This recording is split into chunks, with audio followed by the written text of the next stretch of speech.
The emergence of the Batavi as a distinct Germanic tribe represents one of the most fascinating examples of migration and adaptation in the pre-Roman Netherlands. Archaeological evidence suggests that the ancestors of the Batavi began their southward migration from the Germanic heartlands around the middle of the 1st century BC, driven by a complex combination of population pressure, climate fluctuations, and the magnetic pull of fertile river deltas that promised agricultural abundance and strategic positioning along crucial waterways. Excavations at sites throughout the Rhine-Waal delta have revealed a distinctive material culture that bears clear hallmarks of Germanic origin, while simultaneously displaying innovative adaptations to the unique environmental challenges of the Low Countries. The pottery assemblages from early Batavian settlements show clear stylistic continuities with Latène period Germanic ceramics, particularly those found in the Middle Rhine region and modern-day Hesse. These vessels, characterized by their hand-formed construction and distinctive rim profiles, demonstrate a technological tradition that the migrating groups carried with them across hundreds of kilometers of challenging terrain. The linguistic evidence for Batavian origins proves equally compelling. While no complete Batavian texts survive, the scattered personal names, place names, and tribal designations preserved in Roman sources reveal a West Germanic dialect closely related to the languages spoken by the Chatti Confederation. The name Batavi itself appears to derive from the Germanic root batas, meaning good or better, combined with the tribal suffix orjos, suggesting these people may have originally identified themselves as the better ones or the improved people. This nomenclature pattern aligns perfectly with naming conventions observed among other Germanic tribes of the period, particularly those originating in the Weser-Rhine corridor. The relationship between the Batavi and the Chatti Confederation extends far beyond mere linguistic similarities. Roman historians, most notably Tacitus, explicitly state that the Batavi were originally part of the Chatti before their migration westward. This connection manifested in shared religious practices, similar warrior traditions, and comparable social hierarchies. Archaeological evidence from both regions supports this assertion through parallel developments in weapon technology, burial customs, and settlement organisation. Iron spearheads recovered from early Batavian sites display identical socketed construction techniques and decorative elements to those found in Chatti territories, while bronze fibulae show the same evolutionary sequence from early Latène forms to distinctly Germanic variants. The migration itself appears to have occurred in multiple waves rather than a single mass movement. Stratigraphic evidence from key sites like Kesteren indicates initial small-scale settlements dating to approximately 50 BC, followed by more substantial population influxes over the subsequent decades. These pioneer groups likely consisted of extended family units and their retainers, establishing beachheads that could support larger migrations once the viability of the new territory had been proven. The gradual nature of this process allowed for careful adaptation to local conditions while maintaining essential cultural continuities with the homeland. Geographic factors played a crucial role in determining Batavian settlement patterns within the Rhine Delta. The tribe concentrated their primary settlements on the elevated river levees and sandy ridges that provided both flood protection and access to the complex network of waterways that defined the region. The so-called island of Batavia, bounded by the Rhine, Waal and Lech rivers, offered an ideal combination of defensive advantages and agricultural potential. This territory, roughly corresponding to the modern Batu region, featured well-drained soils suitable for grain cultivation, alongside extensive wetlands that supported cattle grazing and provided abundant natural resources. The Batavian adaptation to their marshy environment demonstrates remarkable ingenuity and environmental awareness. Archaeological investigations have revealed sophisticated water management systems, including carefully constructed drainage ditches, raised field systems, and strategically positioned settlements that maximised both agricultural productivity and flood protection.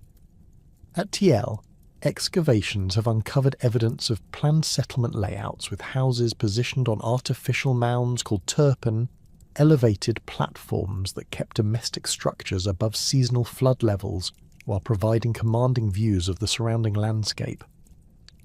The material culture recovered from these early settlements reveals a society in transition, blending traditional Germanic practices with innovations necessitated by their new environment.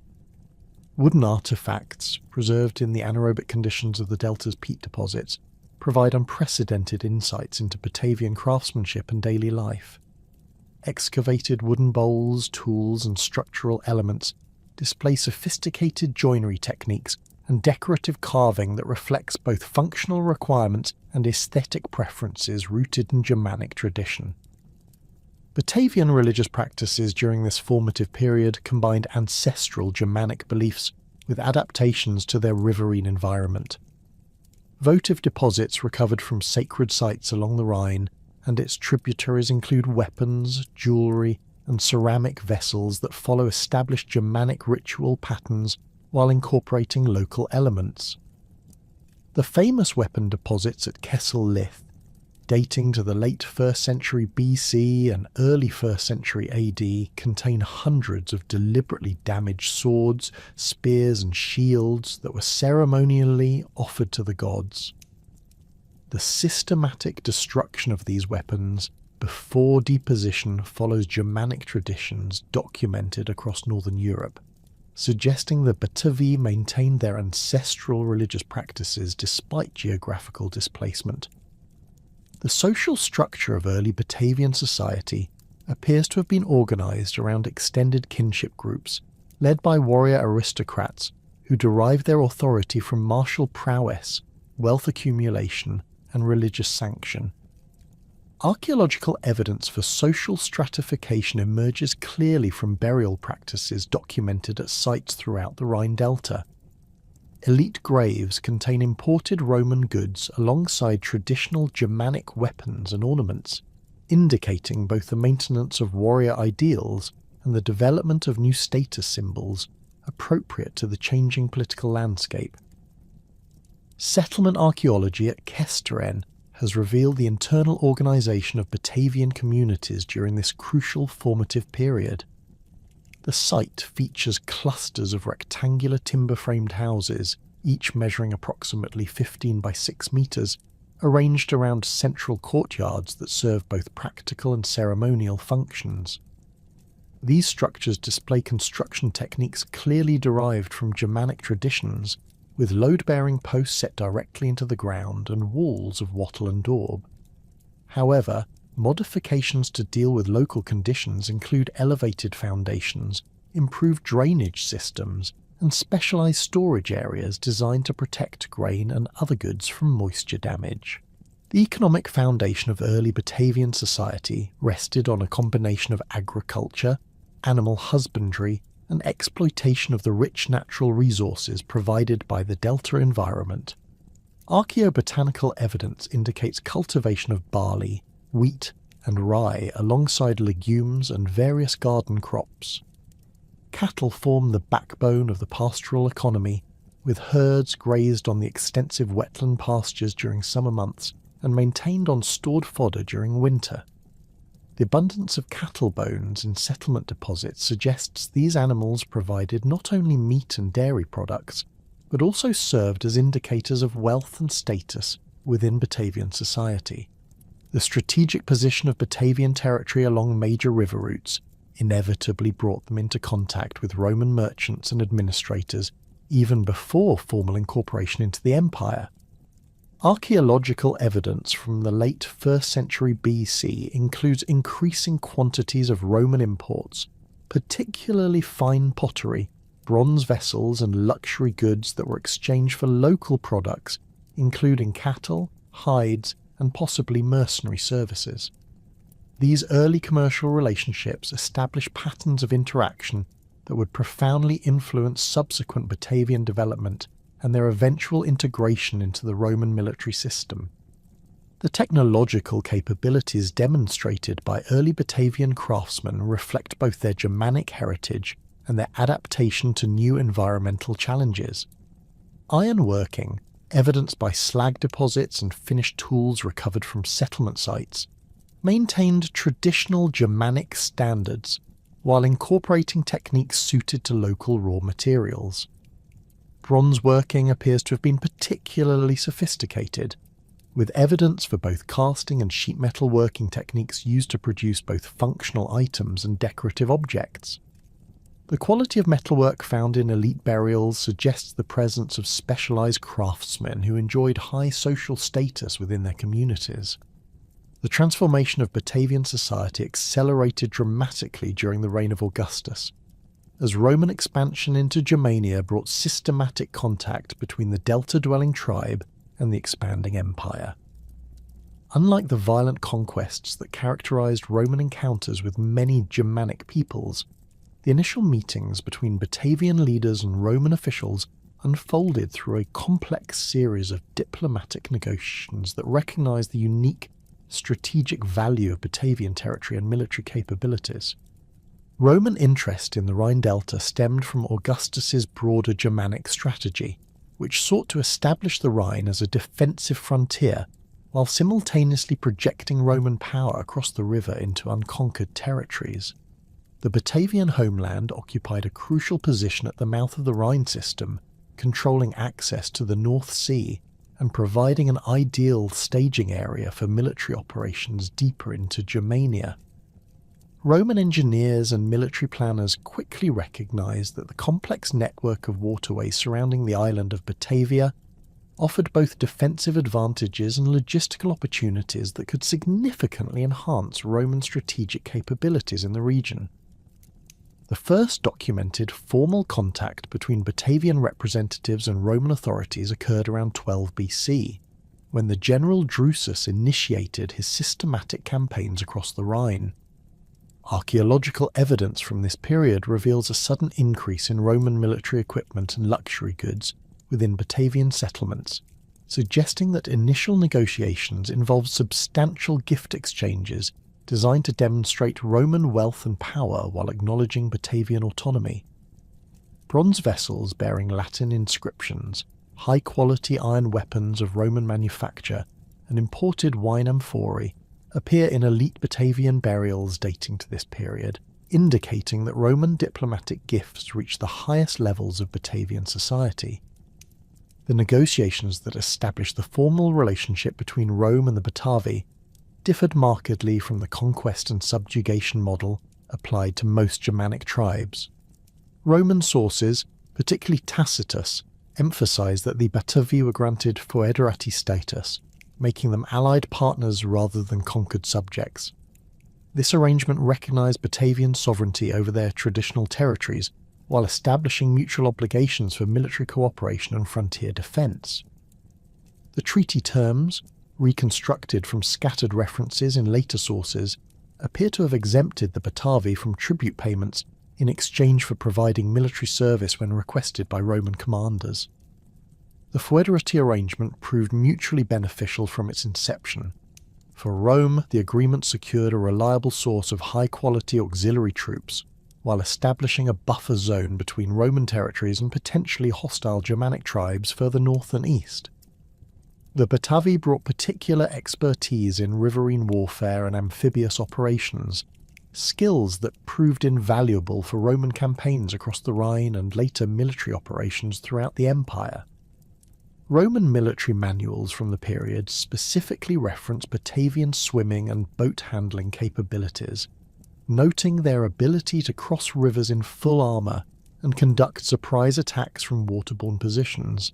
For the Batavi, the Roman alliance offered protection from hostile neighbours, access to Roman markets and luxury goods, and opportunities for young warriors to gain wealth and prestige through military service. The arrangement allowed Batavian society to maintain its traditional structures and customs while benefiting from association with the expanding Roman Empire. Archaeological evidence suggests that Batavian settlements experienced rapid growth and increased prosperity following the establishment of formal relations with Rome, with larger houses, more sophisticated craft production, and expanded storage facilities appearing across the tribal territory. The integration of Batavian warriors into Roman auxiliary units began almost immediately after the establishment of the Foederati Treaty. Roman military records indicate that the first Batavian cohorts were organised around 10 BC, initially serving under their own commanders but following Roman tactical doctrine and equipment standards. These early auxiliary units retained distinctive Batavian characteristics, including specialised river-crossing techniques and the use of traditional Germanic weapons alongside standard Roman equipment. The Batavian auxiliary cohorts quickly distinguished themselves in Roman service through their exceptional performance in challenging military environments. During Tiberius's campaigns in Pannonia between 6 and 9 AD, Batavian units played crucial roles in several major engagements, using their amphibious capabilities to outflank enemy positions and conduct reconnaissance missions across the Danube River system. Roman commanders praised their discipline, courage, and adaptability, noting that Batavian troops could operate effectively in both conventional battlefield formations and specialised riverine operations. The famous incident during the Pannonian campaigns, where an entire Batavian cohort swam the Danube in full armour to surprise a Dacian encampment, became legendary within Roman military circles and established the Batavi as premier auxiliary troops. This achievement, documented by multiple Roman historians, demonstrated not only individual courage, but also the sophisticated training and unit cohesion that characterised Batavian military organisation. The successful operation resulted in the capture of significant enemy supplies and prisoners while suffering minimal casualties, proving the tactical value of Batavian specialised capabilities. The recruitment system developed for Batavian auxiliary service reflected the careful balance maintained between Roman military needs and Batavian social structures. Young Batavian warriors typically served for 25 years, beginning their service around age 18 and returning to their homeland as veterans, with Roman citizenship and substantial accumulated wealth. The recruitment process respected traditional Batavian kinship networks, with entire extended families often providing multiple generations of auxiliary soldiers while maintaining their positions within tribal society.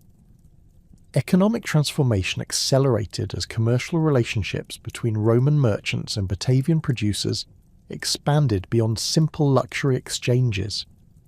Roman traders established permanent settlements within Batavian territory, creating market centres where local products could be processed and prepared for export throughout the empire.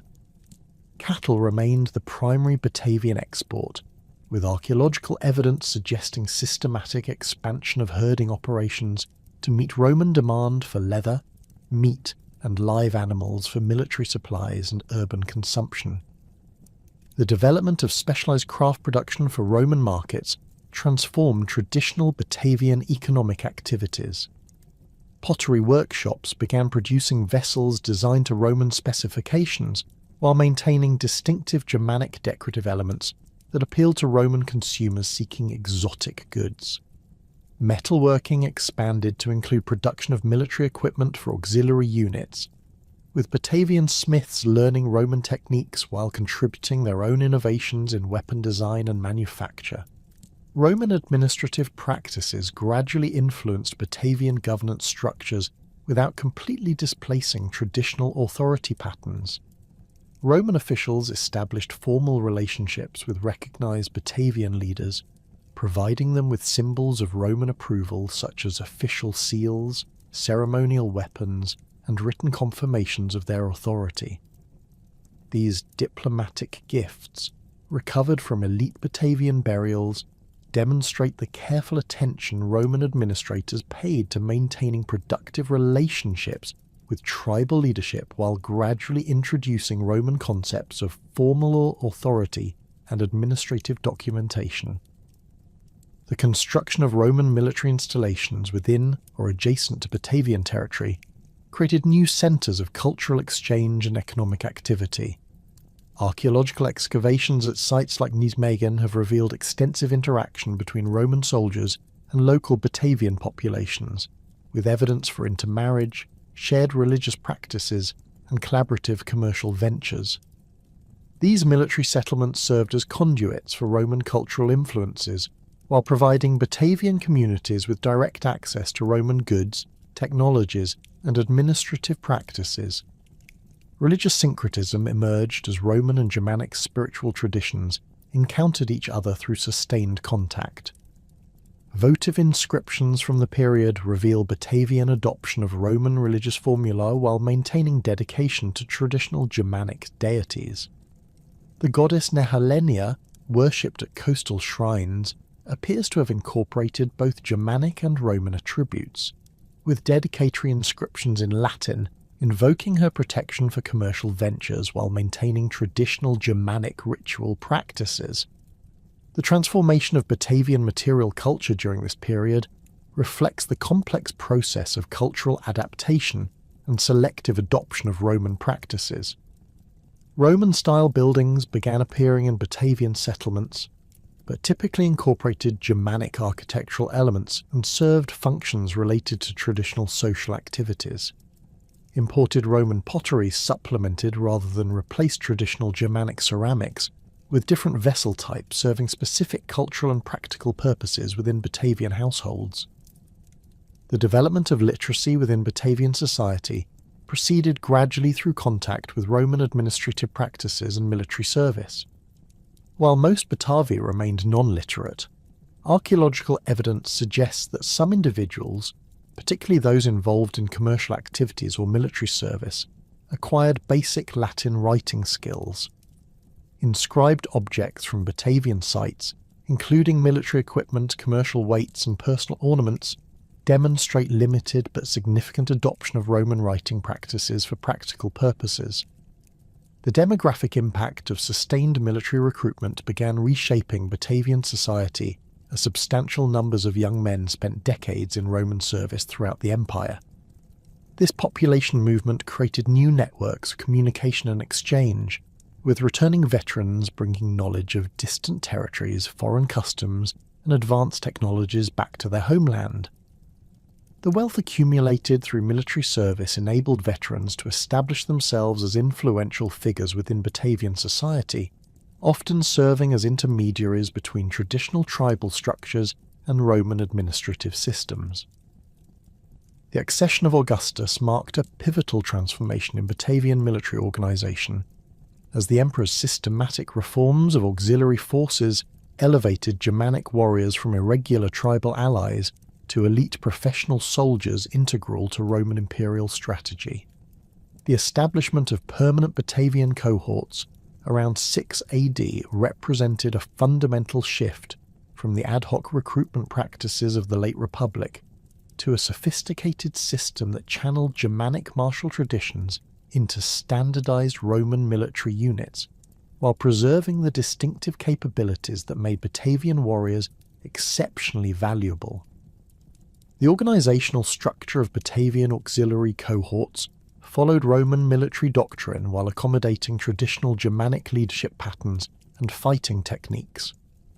Each cohort comprised approximately 480 infantry soldiers organized into 6 centuries of 80 men, commanded by Roman centurions who worked closely with Batavian decurions, responsible for maintaining tribal customs and ensuring effective communication between Roman officers and Germanic troops. This dual command structure proved remarkably effective, combining Roman tactical discipline with Germanic initiative and adaptability in challenging combat situations. Archaeological evidence from military installations across the empire reveals the distinctive equipment and organization of Batavian units during the early imperial period. Excavations at Chester, Caerleon, and other frontier fortresses have uncovered specialized gear that reflects Batavian amphibious capabilities, including waterproofed leather containers for river crossings, modified shields designed for swimming operations, and distinctive spear points optimized for both mounted and dismounted combat. The famous Batavian oval shields, reinforced with iron bosses and decorated with tribal symbols, became instantly recognizable throughout Roman military circles as markers of elite auxiliary status. The recruitment system developed under Augustus established formal quotas and procedures that balanced Roman military needs with Batavian demographic realities.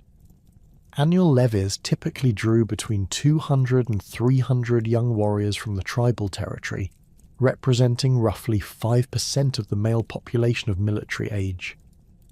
This recruitment rate provided sufficient manpower for Roman operations while avoiding demographic disruption that might destabilize Batavian society. The selection process favored individuals who demonstrated swimming proficiency, horsemanship skills, and the physical attributes necessary for specialized riverine operations. Training protocols for Batavian recruits combined standard Roman military instruction with specialized techniques that exploited their natural advantages in aquatic environments. Military manuals from the period describe elaborate exercises where Batavian soldiers practiced crossing rivers in full armour, conducting amphibious assaults against fortified positions, and coordinating complex manoeuvres involving both mounted and dismounted troops operating from waterborne platforms. These training regimens, conducted at specialised facilities along the Rhine, produced soldiers capable of operations impossible for conventional Roman legions. The formation of the Batavian Guard represented the apex of Germanic military integration into Roman imperial service, as Augustus selected the most accomplished Batavian warriors to serve as his personal bodyguards within the imperial palace complex.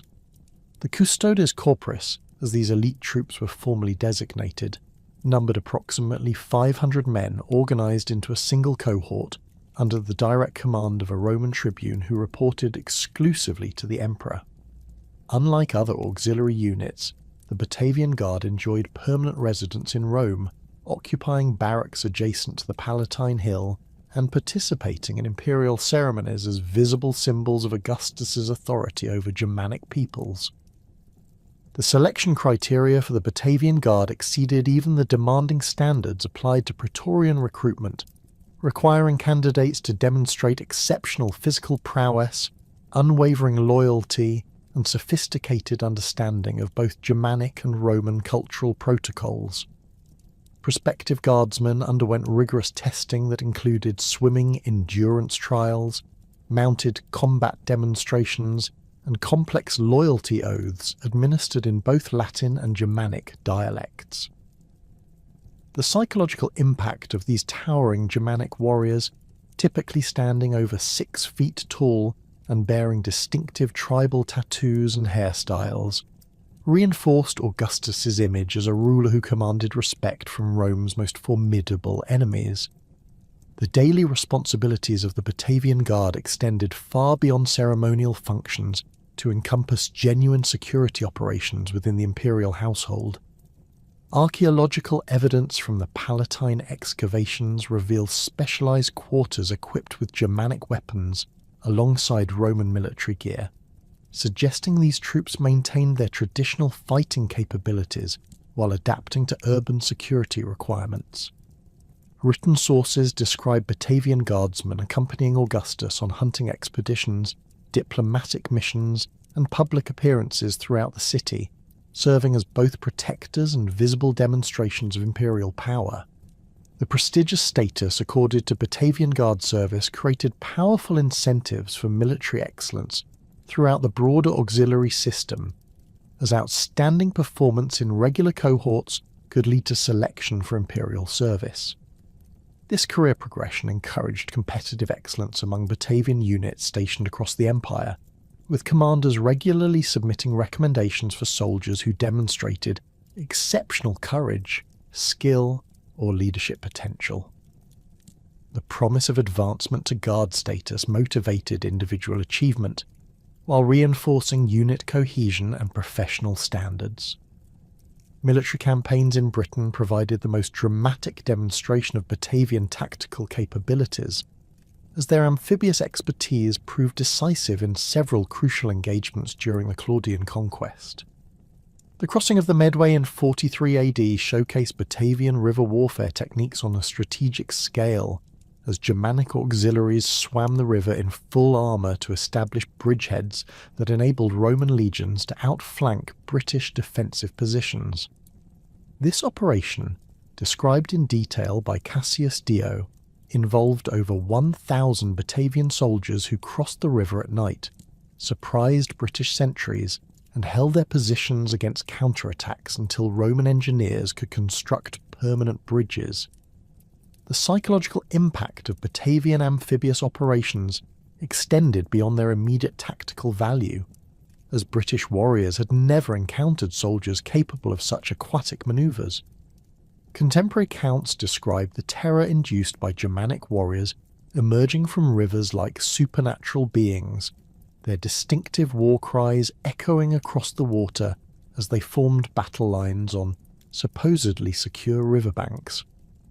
This psychological advantage proved particularly valuable during the siege of Camulodunum, where Batavian units used river approaches to infiltrate British strongholds and open gates for conventional Roman assault forces. Subsequent British campaigns demonstrated the versatility of Batavian military capabilities beyond their famous amphibious specializations. During operations in Wales between 47 and 51 AD, Batavian cohorts adapted their river crossing techniques to mountain warfare, using their exceptional physical conditioning and unit cohesion to conduct difficult operations in challenging terrain. The Siege of Anglesey in 60 AD required Batavian engineers to construct specialised boats capable of transporting cavalry across the Menai Strait, demonstrating their technological innovation alongside martial prowess. Germanic frontier operations provided additional opportunities for Batavian units to distinguish themselves while serving in familiar geographical environments. The campaigns of Germanicus between 14 and 16 AD employed Batavian cohorts as reconnaissance forces and rapid response units capable of operating independently behind enemy lines. Their intimate knowledge of Germanic tribal customs, languages, and territorial boundaries made them invaluable for intelligence gathering and diplomatic missions that required cultural sensitivity alongside military capability. The famous raid on the Cherusci stronghold at the Weser River demonstrated Batavian operational independence and tactical sophistication. A single Batavian cohort operating without Roman legionary support penetrated 50 miles into hostile territory to rescue Roman prisoners and recover legion standards lost during the Varus disaster. This mission, accomplished through a combination of deception, rapid movement, and precise timing, restored Roman prestige while showcasing the exceptional capabilities of Germanic auxiliary troops under competent leadership. Danube frontier operations during the reigns of Tiberius and Claudius provided Batavian units with extensive combat experience against Dacian and Sarmatian opponents whose fighting techniques differed significantly from Germanic and British methods. These campaigns required tactical adaptations that demonstrated Batavian flexibility and professional competence.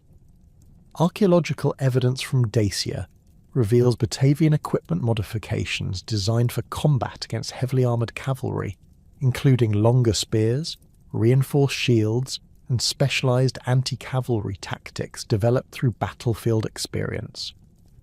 The social implications of extensive military service fundamentally transformed Batavian society, as thousands of warriors spent decades serving throughout the Roman Empire before returning home with Roman citizenship, accumulated wealth, and exposure to diverse cultural influences.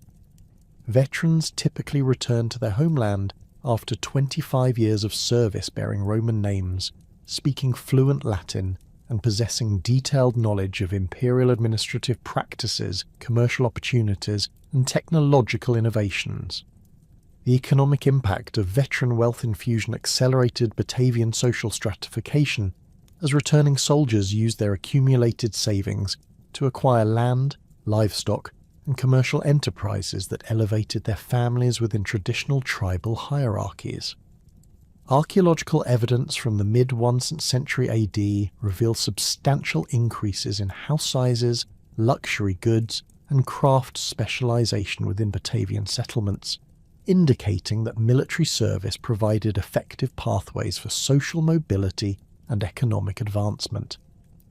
Roman citizenship grants to auxiliary veterans created a new category within Batavian society, as these individuals enjoyed legal privileges and commercial opportunities unavailable to their non-citizen kinsmen while maintaining their positions within traditional Germanic social networks.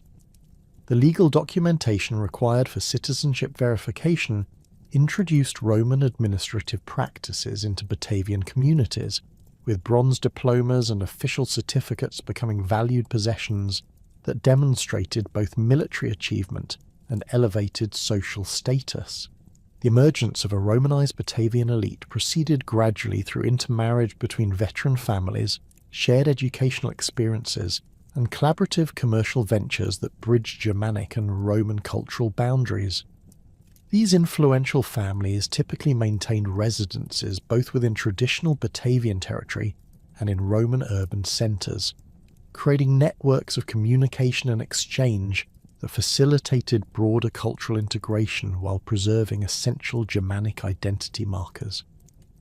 Educational opportunities for elite Batavian youth expanded significantly as wealthy families sought to prepare their sons for successful military careers or administrative positions within the Roman system. Archaeological evidence suggests the establishment of schools within Batavian territory where young men learned Latin literacy, Roman law, and military engineering alongside traditional Germanic skills like horsemanship and weapon craft. These educational institutions produced bilingual, bicultural individuals capable of serving as intermediaries between Germanic and Roman societies.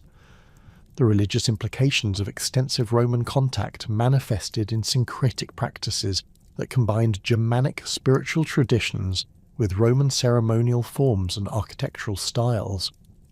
Temple construction within Batavian territory during this period reflects Roman engineering techniques applied to Germanic religious requirements, with stone foundations supporting traditional wooden structures and Latin inscriptions accompanying Germanic religious symbols.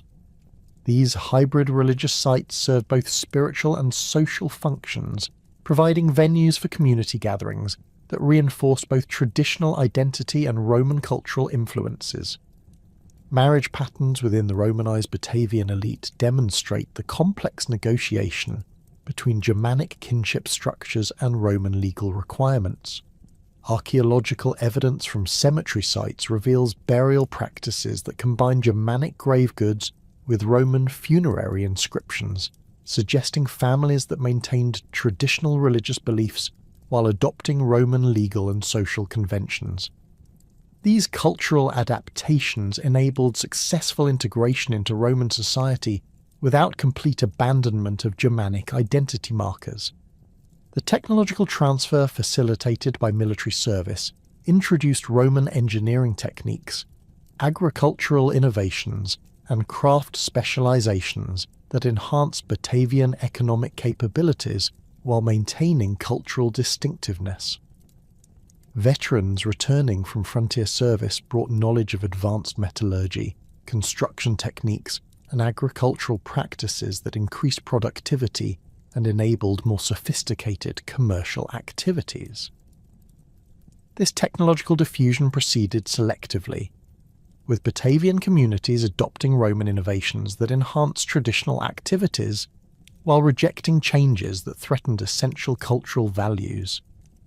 The catastrophic civil war that erupted following Nero's suicide in 68 AD created unprecedented opportunities for provincial rebellion, as Roman legions turned their weapons against each other rather than maintaining frontier security. The rapid succession of Galba, Otho, Vitellius, and finally Vespasian demonstrated to provincial populations throughout the empire that Roman power was neither invincible nor permanent, encouraging long-suppressed grievances to explode into open revolt. For the Batavi, who had served Rome faithfully for nearly 8 decades, The chaos of the year of the four emperors provided the catalyst for the most serious Germanic uprising the empire would face until the barbarian invasions of the 3rd century. The immediate causes of Batavian discontent stemmed from increasingly oppressive recruitment demands and taxation policies that violated the traditional foederati arrangement established under Augustus. Roman commanders, desperate for manpower during the civil wars, began conscripting Batavian youth at rates far exceeding the customary annual levies, effectively drafting entire age cohorts and disrupting the demographic balance that had sustained tribal society for generations. Archaeological evidence from Batavian settlements dating to 68-69 AD reveals a marked decline in young adult male burials, suggesting that recruitment had reached unsustainable levels that threatened the community's long-term viability. Taxation pressures compounded demographic stress as Roman officials abandoned the tribute exemptions that had formed the cornerstone of the original Batavian treaty. The imposition of direct taxes on land, livestock, and commercial activities represented a fundamental breach of the agreements that had governed Roman-Batavian relations for decades. Contemporary sources describe Roman tax collectors seizing cattle herds, confiscating grain stores, and demanding tribute payments that exceeded the productive capacity of Batavian agricultural systems. These exactions proved particularly devastating because they coincided with several consecutive years of flooding that had reduced crop yields and depleted livestock populations throughout the Rhine Delta. The corruption and brutality of Roman administrators stationed in Batavian territory further inflamed tribal resentment, as officials exploited their positions for personal enrichment while showing contempt for Germanic customs and legal traditions. Tacitus records specific instances of Roman officers forcing Batavian nobles to provide sexual services, appropriating sacred objects from religious sites, and publicly humiliating tribal leaders who attempted to protest these violations. The systematic abuse of traditional authority structures undermined the collaborative relationship that had enabled peaceful coexistence, while demonstrating Roman disregard for the diplomatic agreements that legitimized their presence in Batavian territory. Military service conditions deteriorated simultaneously as Roman commanders treated Batavian auxiliaries as expendable troops, suitable only for the most dangerous assignments, while denying them the honours and rewards traditionally accorded to distinguished units. The famous Batavian cohorts that had served as imperial bodyguards found themselves relegated to frontier garrison duty, while new recruits received inferior equipment and training compared to their predecessors. Veterans returning from campaigns reported systematic discrimination, delayed discharge procedures, and confiscation of accumulated savings that represented decades of faithful service to Roman military objectives. Gaius Julius Civilis emerged as the leader of Batavian resistance through a combination of personal grievance, military expertise, and political vision that transcended simple tribal revenge. Born into the Batavian nobility around 25 AD, Civilis had spent 25 years in Roman military service, rising through the auxiliary ranks to command positions that provided intimate knowledge of Roman tactical doctrine, administrative procedures, and strategic weaknesses. His Roman citizenship, acquired through military service, enabled him to move freely throughout the empire while maintaining connections with Batavian communities and other Germanic tribes that shared similar grievances against Roman rule. The personal motivations driving Civilis toward rebellion stemmed from his treatment during the Civil War period, when Roman commanders arrested him on charges of treason despite his decades of loyal service. The execution of his brother on similar charges demonstrated that Roman suspicion of Germanic loyalty had reached levels that made continued cooperation impossible, regardless of past achievements or demonstrated reliability. Archaeological evidence from the period suggests that Civilis possessed substantial wealth accumulated through military service, including landed estates, commercial investments, and political connections that enabled him to finance resistance activities while maintaining the appearance of continued loyalty. Civilis's strategic vision extended far beyond simple tribal rebellion to encompass a broader Germanic confederation capable of challenging Roman hegemony throughout the Rhine frontier. His military experience had provided detailed knowledge of Roman defensive systems, supply networks, and communication procedures that could be exploited to maximize the effectiveness of coordinated attacks.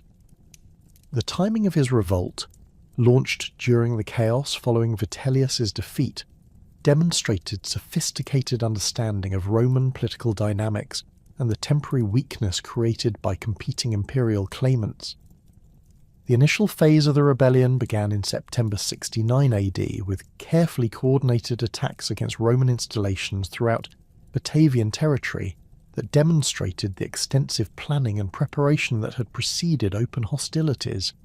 Civilis had spent months secretly organising tribal warriors, stockpiling weapons and supplies, and establishing communication networks with potential allies among other Germanic and Gallic tribes. The simultaneous nature of these attacks, targeting multiple Roman positions across hundreds of square kilometres, revealed organisational capabilities that surpassed anything Romans had previously encountered from Germanic opponents. The siege of Castra Vetera represented the most significant military achievement of the early rebellion, as Batavian forces successfully invested one of Rome's most important Rhine frontier fortresses and maintained effective siege operations for several months. The fortress, located near modern Xanten, housed 2 full legions along with auxiliary units and served as the primary Roman military depot for the entire Lower Rhine region. Archaeological excavations at the site have revealed extensive siege works, including earthen ramparts, wooden palisades, and specialised siege equipment that demonstrate sophisticated engineering capabilities among the Batavian attackers. Civilis employed innovative siege tactics that combined traditional Germanic assault methods with techniques learned through Roman military service, creating hybrid approaches that exploited both Roman defensive assumptions and Germanic tactical advantages. The Batavian forces constructed elaborate earthworks that enabled them to approach the fortress walls while remaining protected from Roman artillery, using their superior knowledge of local terrain to position siege equipment in locations that maximised effectiveness while minimising exposure to counterattacks. The siege demonstrated remarkable logistical organisation, with Batavian supply trains maintaining consistent delivery of food, weapons, and construction materials despite Roman efforts to disrupt their operations. The psychological impact of the siege extended far beyond its immediate military significance, as news of Germanic forces successfully challenging a major Roman fortress spread throughout Gaul and Germania, encouraging other tribes to consider similar resistance. Roman sources described the terror experienced by garrison troops who had never faced sustained siege operations conducted by opponents possessing detailed knowledge of Roman defensive procedures and tactical doctrine. The prolonged nature of the siege, lasting from October 69 AD through March 70 AD, demonstrated Batavian determination and capability, while revealing Roman vulnerability when separated from their usual advantages in mobility and supply. Naval operations on the Rhine showcased the distinctive Batavian military capabilities that had originally attracted Roman attention, as Germanic warriors adapted their traditional riverine skills to large-scale military operations against Roman river fleets. The Batavi constructed a formidable naval force using both captured Roman vessels and specially designed Germanic craft optimized for Rhine navigation and amphibious operations. These vessels, described in contemporary sources as low-profile boats capable of rapid maneuvers in shallow water, proved ideally suited for surprise attacks against Roman supply convoys and troop transports. The Battle of the Old Rhine in early 70 AD demonstrated Batavian naval superiority in their home waters, as Germanic forces destroyed a Roman fleet attempting to relieve the siege of Castra Vetera. The engagement showcased innovative tactics that combined traditional Germanic boarding techniques with sophisticated understanding of Roman naval procedures acquired through auxiliary service. Batavian warriors used their exceptional swimming abilities to approach Roman vessels underwater, emerging to attack crews while companion boats provided covering fire with specialized river warfare weapons. Archaeological evidence from shipwrecks in the Rhine system reveals the technological sophistication of Batavian naval construction, with vessel designs that incorporated both Germanic traditions and Roman innovations to create craft superior to standard Roman river ships in local conditions. These boats featured reinforced hulls capable of withstanding impacts with river obstacles, specialized steering systems optimized for rapid direction changes, and modified deck layouts that accommodated both rowing crews and fighting platforms for mounted warriors. The broader context of the revolt encompassed extensive alliances with Gallic and Germanic tribes that transformed a localized Batavian uprising into a general rebellion threatening Roman control throughout the Rhine frontier. Civilis had spent considerable effort cultivating relationships with tribal leaders who shared similar grievances against Roman rule, creating a coordinated resistance movement that stretched from the North Sea to the Alpine foothills. The Treveri, Lingones, and other Gallic tribes provided crucial support through coordinated attacks that prevented Roman forces from concentrating against Batavian positions. The alliance with the Bructeri, Tencteri, and other trans-Rhenish Germanic tribes brought additional military capabilities including cavalry forces and siege specialists that enhanced Batavian operational capacity. These tribal confederates contributed approximately 20,000 additional warriors to the rebellion, doubling the effective strength available to Civilis while providing expertise in different combat specializations. The coordination required to maintain effective cooperation among tribes with distinct languages, customs, and military traditions demonstrated remarkable diplomatic and organizational skills among the rebellion's leadership. Religious dimensions of the revolt provided crucial ideological motivation, as Germanic druids and priests proclaimed the uprising as divinely sanctioned resistance against Roman oppression. The prophetess Veleda, residing in a tower near the Lippe River, issued pronouncements supporting the rebellion and predicting Roman defeat that carried enormous psychological weight throughout the Germanic world. Archaeological evidence suggests that religious ceremonies accompanied major military operations, with votive deposits of captured Roman equipment dedicated to Germanic deities as thanksgiving offerings for battlefield successes. The economic foundations supporting the rebellion revealed sophisticated logistical planning that enabled sustained military operations across multiple theatres simultaneously. Batavian territory provided agricultural surpluses that could support large military forces, while control of Rhine commerce generated revenue through taxation of merchant traffic and confiscation of Roman goods. The rebellion's ability to maintain effective operations for over a year demonstrated economic capabilities that surpassed Roman estimates of Germanic organizational capacity. Military innovations developed during the revolt influenced subsequent Germanic warfare techniques and contributed to the tactical evolution that would characterize later barbarian invasions.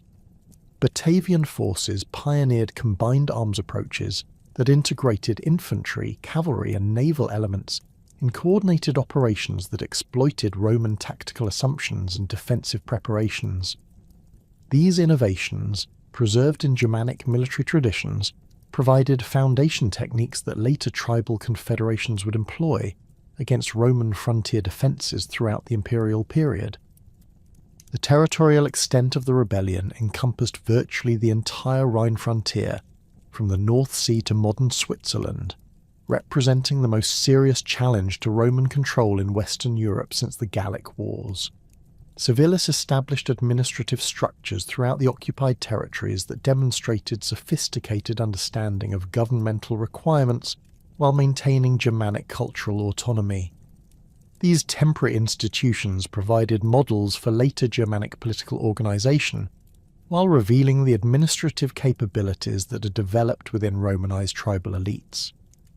The appointment of Quintus Petilius Cerialis as commander of the Rhine armies in early 70 AD marked the beginning of Rome's systematic response to the Batavian uprising, bringing to bear the full weight of imperial military resources against what had become the most serious Germanic challenge to Roman authority since the Cimbrian Wars.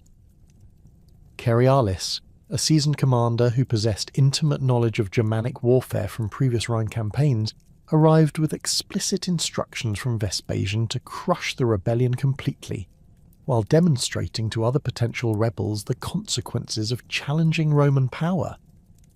The Roman military response involved the largest concentration of legionary forces on the Rhine frontier since the campaigns of Germanicus, with 4 complete legions supplemented by extensive auxiliary units drawn from across the empire. The Suttite Gemina, recalled from Britain specifically for this campaign, brought veterans experienced in suppressing provincial rebellions, while Rapax and Via Laude provided the core strength for sustained siege operations.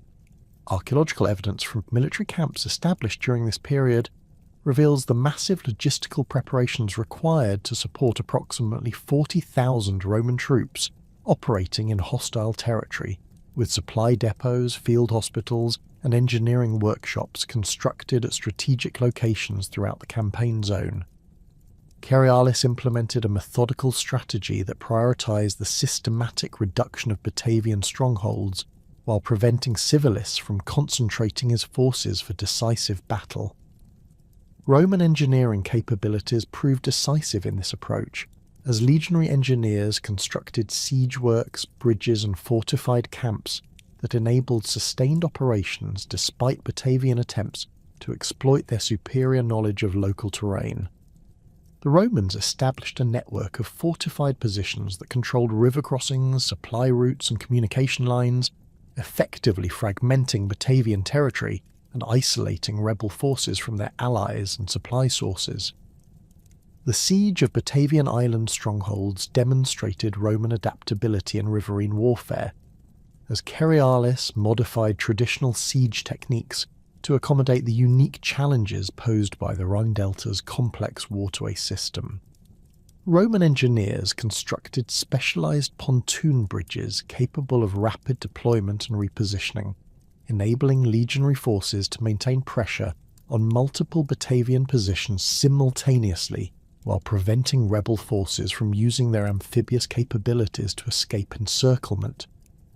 These engineering achievements required innovation in both design and construction techniques, with archaeological remains revealing sophisticated anchoring systems and modular construction methods that enabled rapid assembly under combat conditions. Naval operations played a crucial role in the Roman reconquest, as Cerialis recognized that control of the Rhine waterways was essential for both supply operations and preventing Batavian forces from exploiting their traditional advantages in riverine combat. The Romans assembled a substantial fleet of purpose-built river warships supplemented by requisitioned merchant vessels converted for military use. These craft, equipped with artillery and designed for shallow water operations, enabled Roman forces to challenge Batavian naval supremacy while providing mobile platforms for amphibious assaults against fortified positions. The technological superiority of Roman siege equipment became apparent during the reduction of major Batavian fortifications, where traditional Germanic defensive techniques proved inadequate against systematic Roman engineering approaches. Ballista and catapult batteries, positioned on artificial mounds constructed by legionary engineers, could deliver concentrated fire against Batavian fortifications from ranges that exceeded the effective reach of Germanic weapons. The psychological impact of this technological disparity proved as important as its tactical effects, as Batavian defenders found themselves helpless against weapons they could neither match nor effectively counter. Intelligence operations conducted by Roman agents within Batavian territory provided Cerialis with detailed information about rebel strength, defensive preparations, and internal disagreements that could be exploited to accelerate the campaign's conclusion. Roman sources describe extensive spy networks that included Batavian nobles who had remained loyal to Rome, Germanic merchants with commercial interests in Roman territories, and auxiliary veterans who maintained family connections within rebel communities. This intelligence apparatus enabled Roman commanders to anticipate Batavian tactical moves while identifying opportunities for diplomatic solutions that might reduce the need for costly military operations. The systematic destruction of Batavian agricultural infrastructure formed a crucial component of Roman strategy, as Cerealis recognized that the rebellion's sustainability depended on the rebels' ability to feed their forces and civilian population.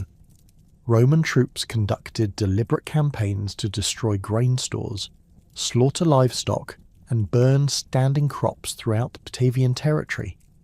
Archaeological evidence from this period reveals widespread fire damage to storage facilities and agricultural installations, indicating the thoroughness with which Roman forces implemented these destructive policies.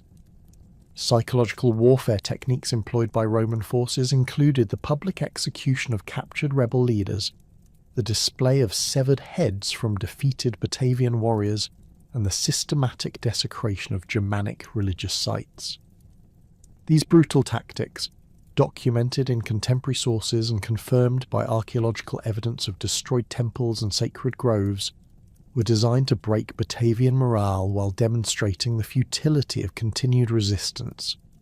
The Romans also employed propaganda techniques, distributing proclamations that promised amnesty for Batavians who abandoned the rebellion while threatening severe punishment for continued defiance. The gradual erosion of Batavian alliance networks proved as damaging to the rebellion as direct military pressure, as Roman diplomatic initiatives successfully detached key tribal confederates from Civilis's coalition. The Treveri and Lingones, facing Roman military pressure in their own territories, negotiated separate peace agreements that left Batavian forces isolated and outnumbered. Archaeological evidence suggests that Roman agents distributed substantial bribes among Germanic tribal leaders, with hoards of Roman gold coins dating to this period, found in contexts suggesting deliberate concealment during times of political uncertainty. The final phase of the campaign witnessed increasingly desperate Batavian attempts to break Roman encirclement through coordinated attacks against Roman siege lines and supply convoys. These operations, while demonstrating continued Batavian military capability and determination, proved insufficient to reverse the strategic situation, as Roman forces maintained their systematic pressure while preventing rebel forces from achieving decisive tactical victories. Contemporary accounts describe fierce fighting around major Batavian strongholds, with casualties mounting on both sides as the rebellion entered its final stages. The decisive engagement that effectively ended organised Batavian resistance occurred during the autumn of 70 AD, though the exact location remains disputed among modern historians due to conflicting ancient sources and limited archaeological evidence.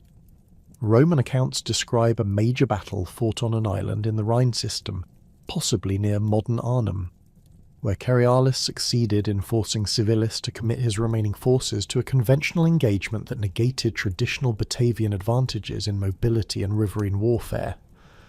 The battle involved approximately 15,000 Batavian warriors against nearly twice that number of Roman troops, with the outcome determined by superior Roman discipline and equipment rather than tactical innovation. Archaeological investigations at several potential battle sites have revealed evidence of large-scale combat dating to this period, including concentrations of military equipment, hastily constructed earthworks, and mass burial sites containing both Roman and Germanic remains. The distribution of artifacts suggests a running battle that extended across several kilometres as Batavian forces attempted to conduct fighting withdrawals toward prepared defensive positions. The discovery of substantial quantities of Roman military equipment alongside Germanic weapons indicates heavy casualties on both sides, confirming contemporary accounts of the engagement's intensity and significance. The negotiated surrender that concluded the rebellion reflected both Roman pragmatism and recognition of Batavian military capabilities, even in defeat. Euryalus, acting under direct instructions from Vespasian, offered terms that avoided the complete destruction of Batavian society, while ensuring that future rebellion would be impossible. The negotiations, conducted through intermediaries who included Batavian nobles and Roman officers with previous experience in Germanic affairs, required several weeks of careful diplomacy to establish mutually acceptable conditions for ending hostilities. The surrender terms imposed on the Batavi represented a fundamental transformation of their relationship with Rome, replacing the traditional foederati arrangement with direct imperial administration that eliminated Batavian political autonomy while preserving certain cultural privileges. The tribal territory was formally incorporated into the Roman province of Germania Inferior, with Roman officials assuming direct control over taxation, military recruitment, and legal proceedings. Archaeological evidence from administrative sites established during this period reveals the construction of Roman-style government buildings, courts, and tax collection facilities that mark the end of traditional Batavian self-governance. Military reorganisation formed the most significant component of the post-rebellion settlement, as Roman authorities disbanded existing Batavian auxiliary units while establishing new formations under direct Roman command. The famous Batavian cohorts that had served as imperial bodyguards were permanently dissolved, with their members either executed, enslaved, or transferred to frontier garrisons in distant provinces where they could pose no threat to Roman security. New auxiliary units recruited from Batavian territory operated under Roman officers and followed standard imperial military procedures that eliminated the distinctive Germanic characteristics that had previously defined Batavian military service. Population displacement policies implemented in the rebellion's aftermath involved the systematic relocation of Batavian communities suspected of supporting the uprising, with entire villages transported to frontier regions where they could be more easily monitored and controlled. Archaeological evidence suggests that approximately one-third of the pre-rebellion Batavian population was relocated, with settlements in Britain, Pannonia, and Dacia receiving substantial numbers of Germanic deportees. These population transfers served multiple purposes, providing labour for frontier development while reducing the demographic base that might support future rebellions in traditional Batavian territory. The physical destruction of Batavian settlements extended beyond military targets to encompass civilian infrastructure that had supported the rebellion's logistics and communication networks. Roman forces systematically destroyed bridges, roads, and fortified positions throughout Batavian territory while establishing new transportation routes that facilitated Roman military movement while limiting opportunities for guerrilla warfare.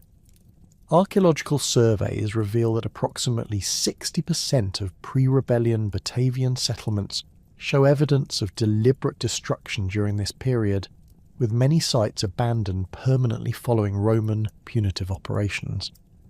Economic reorganisation involved the confiscation of substantial Batavian wealth, including livestock herds, agricultural land and commercial enterprises that had provided financial support for the rebellion. Roman authorities established new taxation systems that extracted significantly higher revenues than previous arrangements, while funding the expanded military presence required to prevent future uprisings.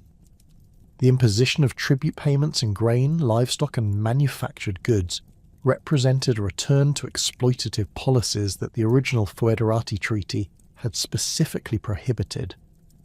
Religious oppression targeted Germanic spiritual practices that had provided ideological support for the rebellion, with Roman authorities destroying sacred groves, temples and cult sites throughout Batavian territory. The famous prophetess Velida was captured and transported to Rome, where she was displayed in Vespasian's triumph, before being executed as a symbol of defeated Germanic resistance. Archaeological evidence reveals the systematic destruction of religious sites, with many locations showing signs of deliberate desecration, including the toppling of cult statues and the burning of wooden temple structures. Cultural assimilation policies implemented during the post-rebellion period aimed to eliminate distinctive Germanic practices that might serve as focal points for future resistance movements. Roman authorities prohibited traditional Germanic assembly meetings, banned the use of Germanic languages in official proceedings, and required Batavian children to receive Roman-style education that emphasized imperial loyalty over tribal identity. These policies, while not entirely successful, significantly weakened traditional Batavian cultural institutions while promoting Romanization among the surviving population. The establishment of veteran colonies within former Batavian territory provided a permanent Roman presence that could monitor local populations while demonstrating the benefits of loyalty to imperial authority. These settlements, populated by retired legionary soldiers and their families, served as centres for Roman culture and administration, while providing military reserves that could respond quickly to any signs of renewed unrest. Archaeological excavations at these colonial sites reveal substantial investment in infrastructure, including forums, baths, and theatres that showcased Roman civilization to local Germanic populations. Legal reforms imposed following the rebellion eliminated traditional Germanic law codes and judicial procedures, replacing them with Roman legal systems that provided no recognition for tribal customs or autonomous governance.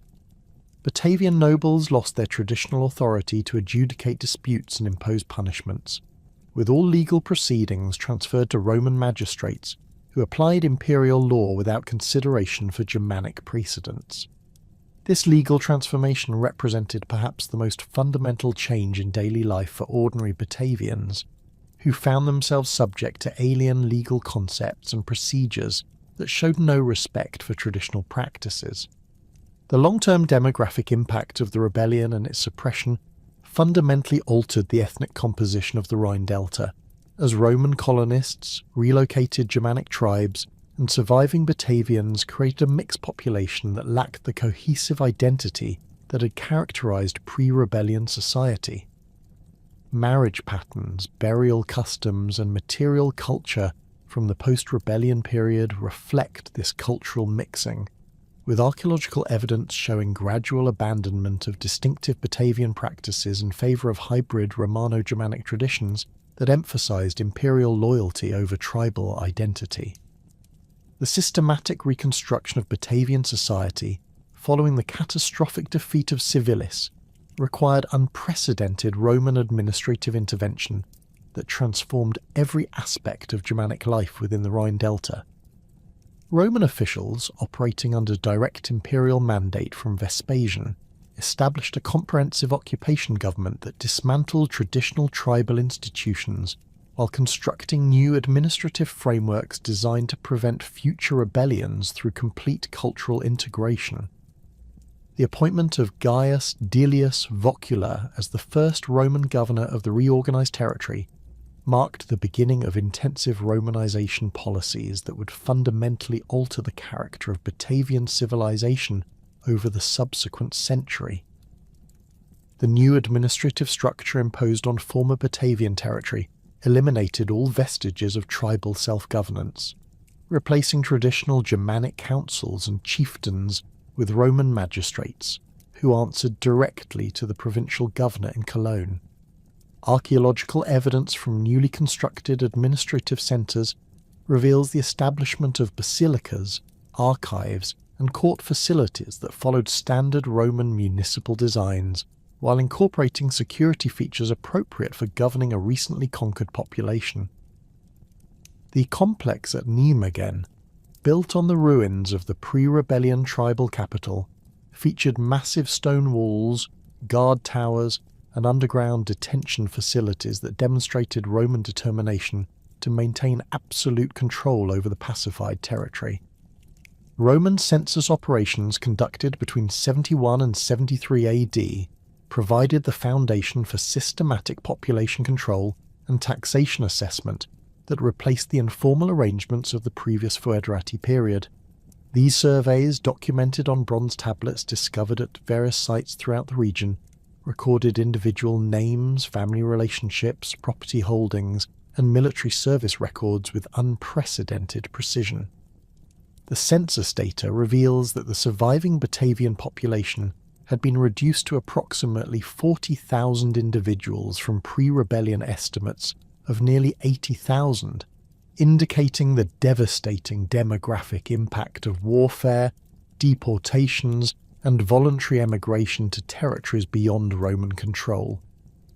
Property redistribution formed a crucial component of the Roman reconstruction program, as imperial agents confiscated lands belonging to families that had supported the rebellion, while redistributing these holdings to loyal collaborators and Roman colonists. Archaeological surveys indicate that nearly half of all agricultural land within traditional Batavian territory changed ownership during this period, with many of the most productive estates granted to Roman veterans who established villa complexes that introduced Mediterranean agricultural techniques to the Germanic countryside. The systematic nature of these confiscations, recorded in detailed land registers found at administrative sites, demonstrates the thoroughness with which Roman authorities dismantled traditional property relationships. The establishment of Roman legal jurisdiction eliminated Germanic customary law and traditional dispute resolution mechanisms, requiring all legal proceedings to follow imperial statutes administered by Roman-trained magistrates. Court records preserved on wooden tablets from waterlogged deposits near Vindolanda provide insights into the practical application of Roman law within Germanic communities, revealing cases involving property disputes, inheritance claims, and criminal prosecutions that had previously been handled through tribal assemblies. The complexity of Roman legal procedures, conducted entirely in Latin and requiring written documentation, created significant barriers for ordinary Batavians, while providing advantages to individuals with Roman education and citizenship status.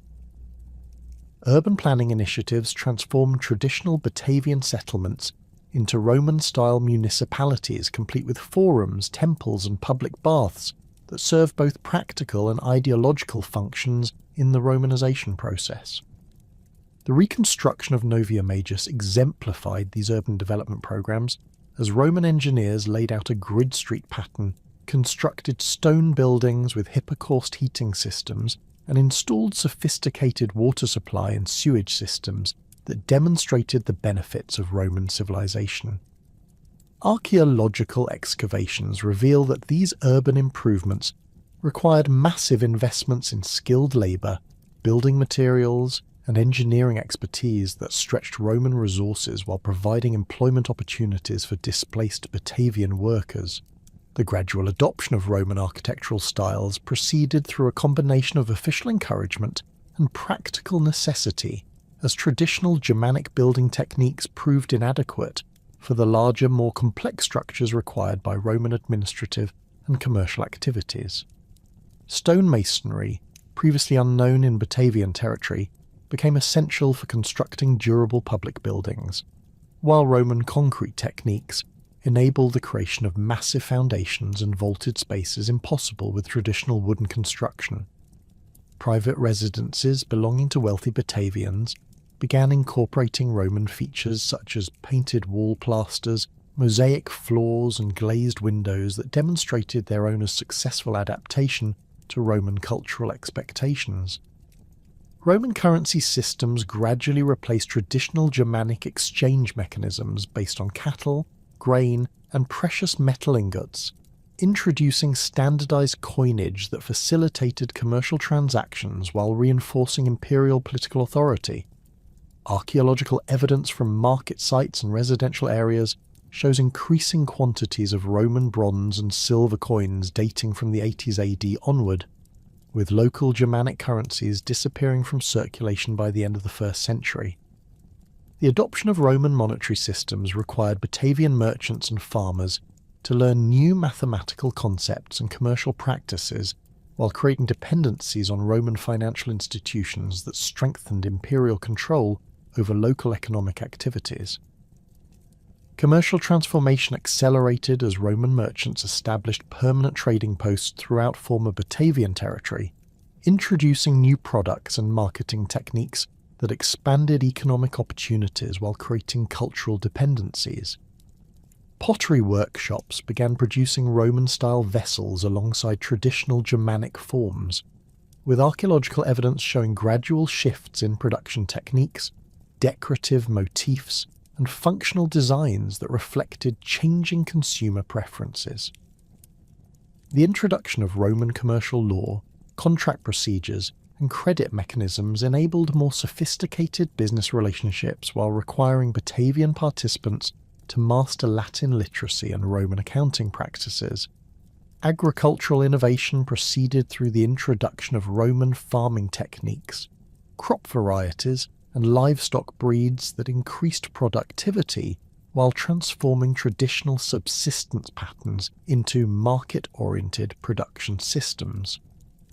Archaeological analysis of pollen samples and seed remains from this period reveals the appearance of Mediterranean crops such as grapes, olives, and various vegetables that have been unknown in Germanic agriculture. Roman agricultural manuals, adapted for northern European conditions, provided technical guidance for crop rotation, soil improvement, and livestock management that enabled substantial increases in agricultural output, while creating surpluses for commercial export. The development of villa estates represented the most visible symbol of Romanization within the Batavian countryside, as wealthy individuals constructed elaborate residential complexes that combined agricultural production with luxurious living accommodations modelled on Mediterranean prototypes. The villa at Hugaloon, excavated extensively during the 1990s, reveals a complex covering over 15 hectares that included residential quarters with hypocaust heating, bath facilities, workshops, storage buildings, and formal gardens laid out according to Roman landscape design principles.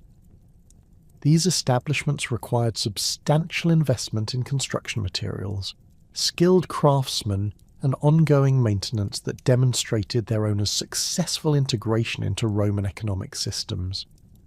Estate agriculture introduced new social relationships based on Roman concepts of property ownership, tenant farming, and wage labour that replaced traditional Germanic kinship-based agricultural cooperation. Archaeological evidence from villa sites reveals specialised workshops for pottery production, metalworking, and textile manufacture that produced goods for both estate consumption and commercial sale. The labour force supporting these operations included Roman slaves, Germanic freedmen, and hired workers whose living quarters, diet, and material culture reflect the complex social hierarchies that characterized Romanized rural communities.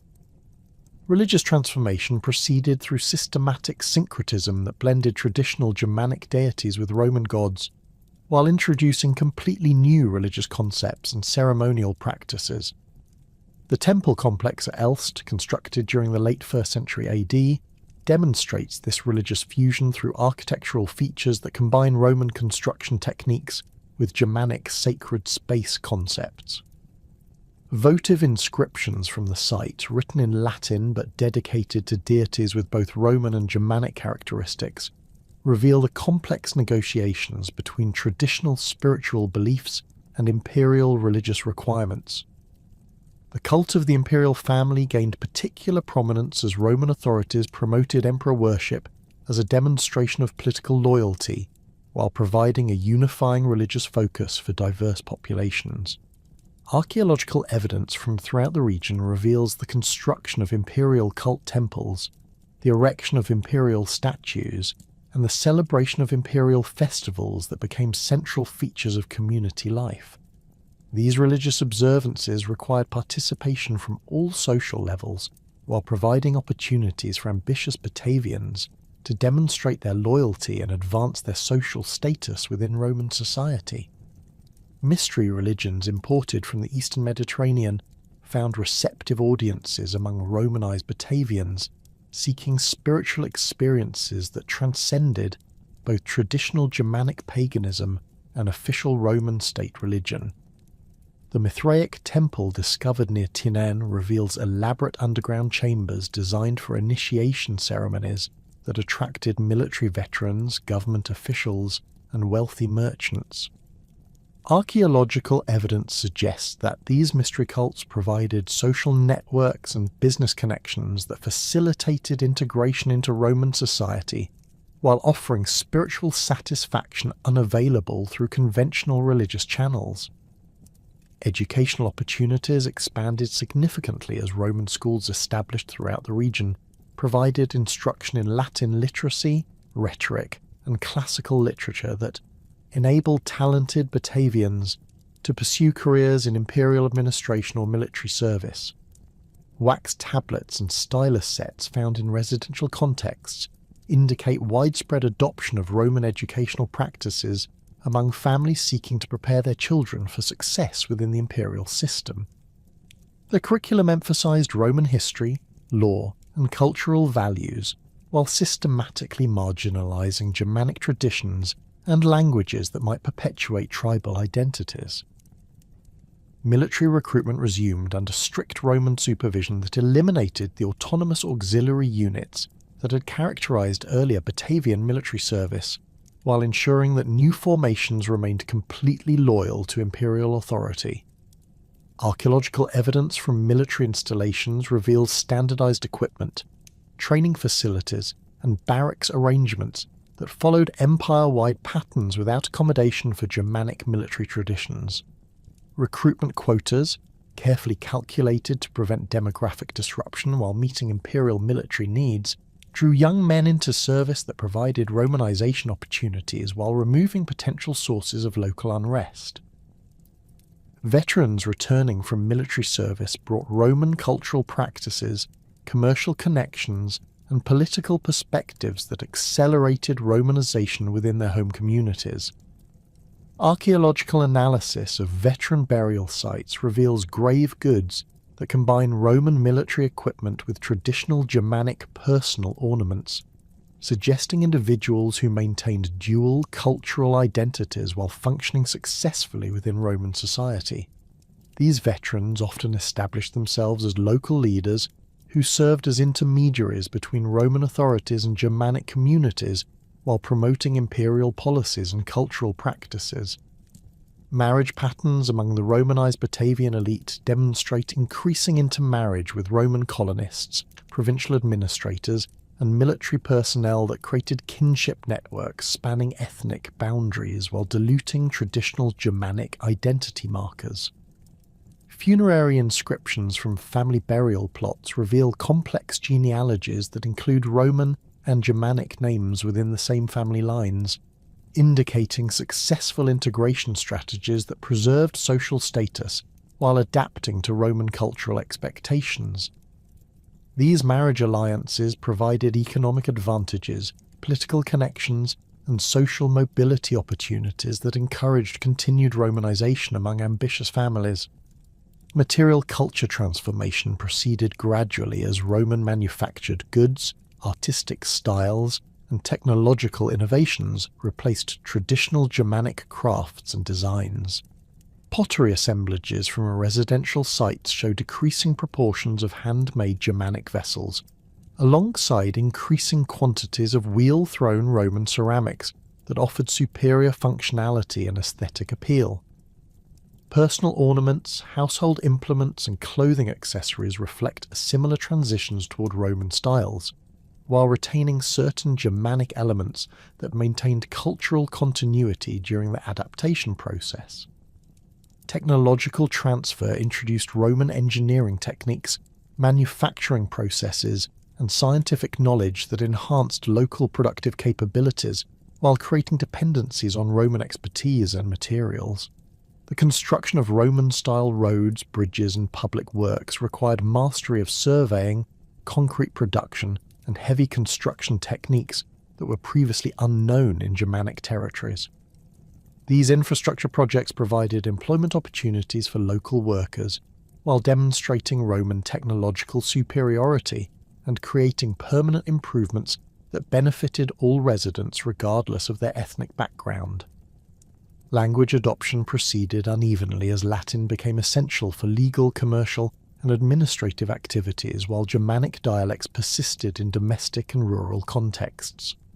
Inscriptions on tombstones, building dedications, and commercial documents reveal increasing Latin usage among educated Batavians, while archaeological evidence suggests that Germanic languages remained dominant in everyday communication throughout the 2nd century.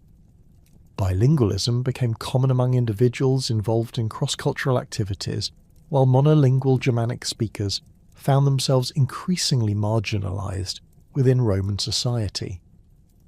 The transformation of Batavian society reached its zenith during the High Empire, as the descendants of Germanic warriors became indistinguishable from other prosperous provincial Romans, their tribal origins preserved only in family names and ancestral burial sites that dotted the Rhine Delta landscape. By 200 AD, the administrative integration that had begun under Flavian reconstruction policies had evolved into a sophisticated provincial system where former Batavian territories functioned as model examples of successful Romanization, generating substantial tax revenues while providing educated personnel for imperial service throughout the western provinces. The provincial reorganization under Diocletian formally incorporated Batavian lands into the newly created province of Germania Secunda, with Cologne serving as the provincial capital and Nijmegen functioning as a major administrative centre responsible for tax collection, legal proceedings, and military recruitment across the Lower Rhine region. Archaeological evidence from the government complexes constructed during this period reveals massive stone buildings featuring advanced heating systems, elaborate mosaic decorations, and sophisticated water management infrastructure that demonstrated imperial investment in regional development. The basilica at Nijmegen, measuring over 60 metres in length and featuring a raised tribunal area for judicial proceedings, could accommodate hundreds of participants during major legal cases, while providing impressive settings for imperial ceremonies and official receptions. Urban prosperity manifested most dramatically in the construction of the elaborate public bath complexes that rivaled those found in major Mediterranean cities, with the Thermae at Herlen representing the pinnacle of Roman engineering achievement in the northern provinces. This massive facility, covering over 2,500 square metres, featured hot, warm and cold bathing pools supplied by a sophisticated aqueduct system that transported water from springs located 15 kilometres away. The complex included exercise areas, massage rooms, libraries, and social gathering spaces where local elites conducted business negotiations, while enjoying amenities that would have been unimaginable to their Germanic ancestors. Hippocaust heating systems beneath the floors maintained comfortable temperatures throughout the winter months, while intricate mosaic floors depicted mythological scenes and geometric patterns that reflected the cosmopolitan tastes of Romanized Batavian society. Private villa complexes constructed during the 3rd century demonstrated the extraordinary wealth accumulated by Batavian landowners who had successfully adapted to Roman agricultural and commercial systems. The Villa Rustica at Verendal exemplified this prosperity through its combination of luxurious residential quarters and efficient agricultural production facilities spread across nearly 40 hectares of prime farmland. The main residence featured over 30 rooms arranged around central courtyards, with private bath suites, dining halls capable of accommodating dozens of guests, and richly decorated reception areas where the villa owner could display his status through expensive furnishings and artistic collections. Frescoed walls depicted pastoral scenes and mythological subjects executed by skilled artisans who had trained in Mediterranean workshops, while marble sculptures imported from quarries in Gaul and Italy adorned garden spaces designed according to classical landscape principles. Archaeological investigations at villa sites throughout the region reveal sophisticated agricultural operations that combine traditional Germanic livestock management with Roman innovations in crop cultivation, food processing, and commercial marketing. The villa at Hoogerloon featured specialised buildings for grain storage, wine production, and textile manufacture that supplied both estate consumption and commercial sale throughout the Rhine frontier. Carbonised grain samples from storage facilities indicate cultivation of wheat varieties specifically selected for bread production in urban markets, while winemaking equipment suggests successful adaptation of Mediterranean viticultural techniques to northern European climate conditions. Textile workshops equipped with Roman-style looms produced woolen fabrics that competed successfully with imports from Gaul and Britain, generating substantial revenues that funded continued investment in estate improvements and luxury acquisitions. The emergence of a thoroughly Romanized Batavian elite proceeded through careful cultivation of imperial connections, strategic marriages, and systematic investment in education that prepared family members for careers in military service, provincial administration, and commercial enterprises. Funerary monuments from this period reveal complex family genealogies that trace descent from Germanic tribal leaders, while celebrating achievements in Roman military commands, judicial appointments, and commercial successes that demonstrated complete integration into imperial society. The tomb of Gaius Julius Civilis, erected near Nijmegen around 230 AD, honoured a descendant of the famous rebel leader who had achieved senatorial rank through distinguished service in Pannonia and Dacia, his career representing the remarkable transformation possible within Roman meritocratic systems. Military service continued to provide pathways for social advancement, as Batavian recruits distinguished themselves in auxiliary units stationed throughout the empire, though their service now followed standard Roman procedures without the distinctive Germanic characteristics that had marked earlier Batavian military formations. Archaeological evidence from military installations reveals equipment, training facilities, and living arrangements that conform to empire-wide standards, while providing opportunities for cultural exchange with soldiers from diverse provincial backgrounds. Veterans returning from frontier service brought knowledge of distant territories, commercial opportunities, and administrative techniques that enhanced local capabilities while strengthening connections between Batavian communities and the broader imperial system. Imperial administrative careers attracted increasing numbers of educated Batavians, who possessed the linguistic skills, legal training, and cultural sophistication necessary for success in provincial government positions. Inscriptional evidence reveals Batavian officials serving as magistrates in cities throughout Gaul, Britain, and the Rhineland, their appointments reflecting both personal qualifications and imperial confidence in their loyalty and competence. These administrators typically maintain residences in both their assigned provinces and their ancestral territories, creating networks of communication and influence that facilitated commercial relationships while advancing their families' political interests within the imperial hierarchy. Commercial enterprises established by Romanized Batavian merchants expanded beyond regional markets to encompass trade relationships throughout the western provinces, with archaeological evidence revealing business connections extending from Britain to the Danube frontier. Pottery workshops in the Rhine Delta produce specialised vessels for wine and oil transport that have been discovered at military sites and urban centres across northern Europe. Their distinctive stamps and decorative elements indicating successful brand recognition in competitive markets. Leather goods manufactured from cattle raised on Batavian estates supplied military contracts while serving civilian markets in major cities, with quality standards that match products from traditional manufacturing centres in Gaul and Spain. Financial services provided by wealthy Batavian families included money-lending operations, currency exchange, and investment partnerships that facilitated commercial activities throughout the Rhine region while generating substantial profits for their operators. Documentary evidence from legal proceedings reveals complex business arrangements involving land purchases, shipping contracts, and manufacturing partnerships that required sophisticated understanding of Roman commercial law and accounting practices. These financial networks enabled smaller merchants and craftsmen to expand their operations while providing wealthy investors with diversified income sources that reduced dependence on agricultural production alone.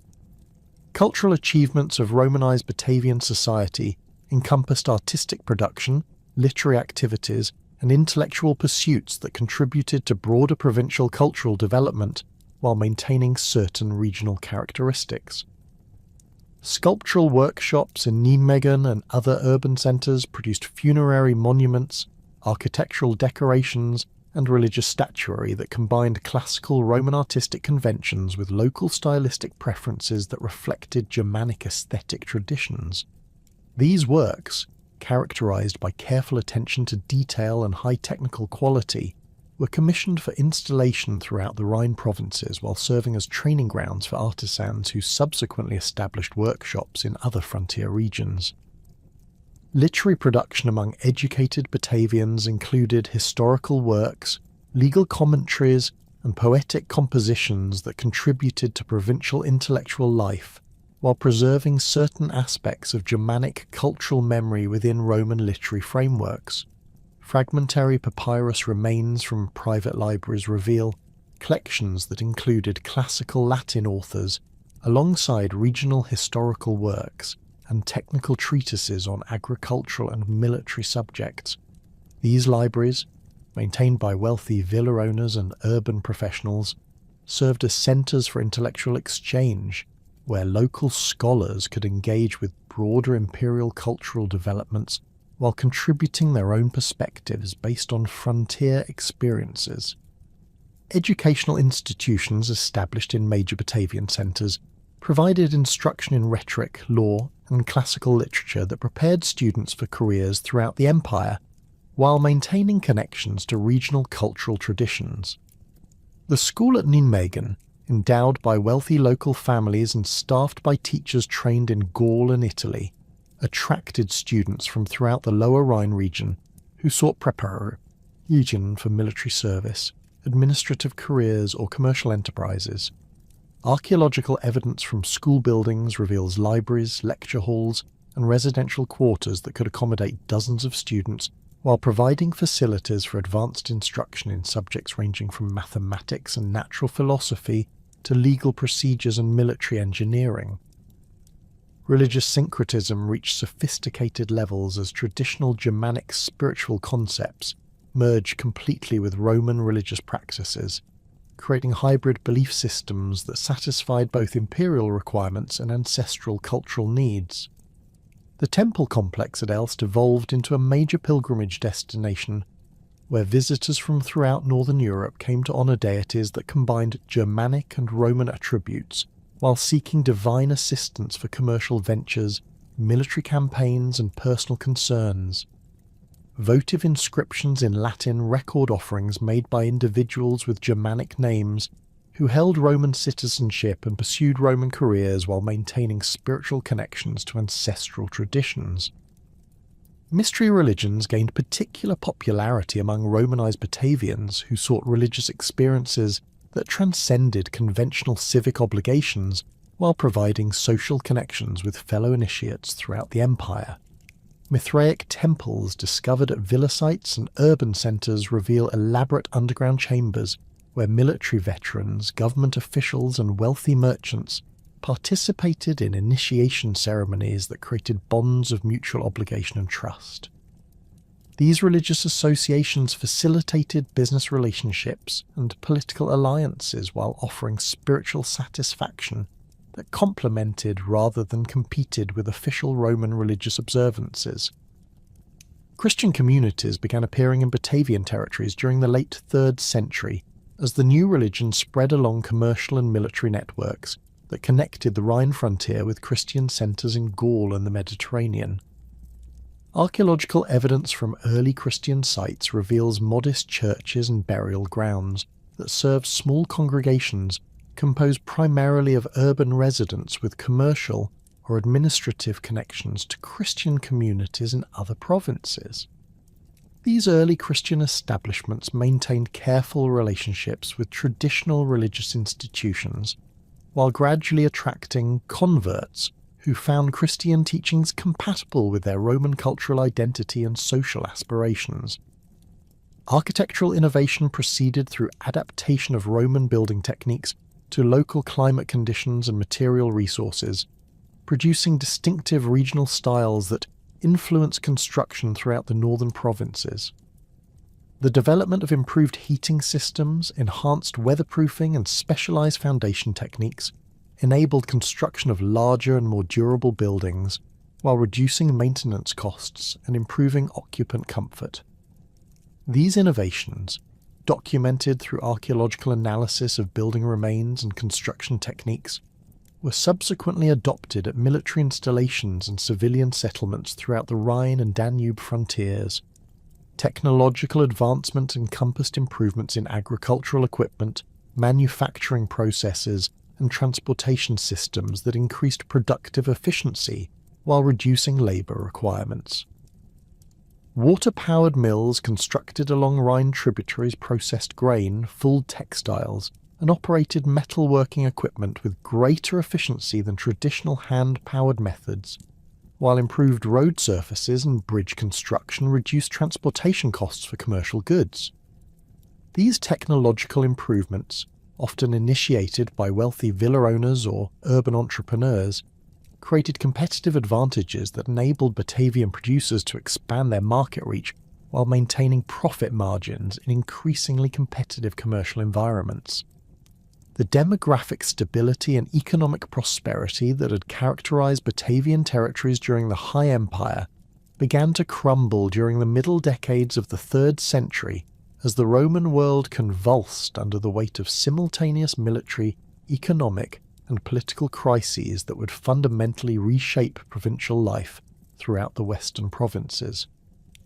The assassination of Emperor Alexander Severus in 235 AD marked the beginning of 50 years of imperial instability that saw over 20 emperors claim the purple, most meeting violent deaths as rival claimants, barbarian invaders, and rebellious generals tore apart the administrative and military structures that had maintained Roman control for nearly 3 centuries.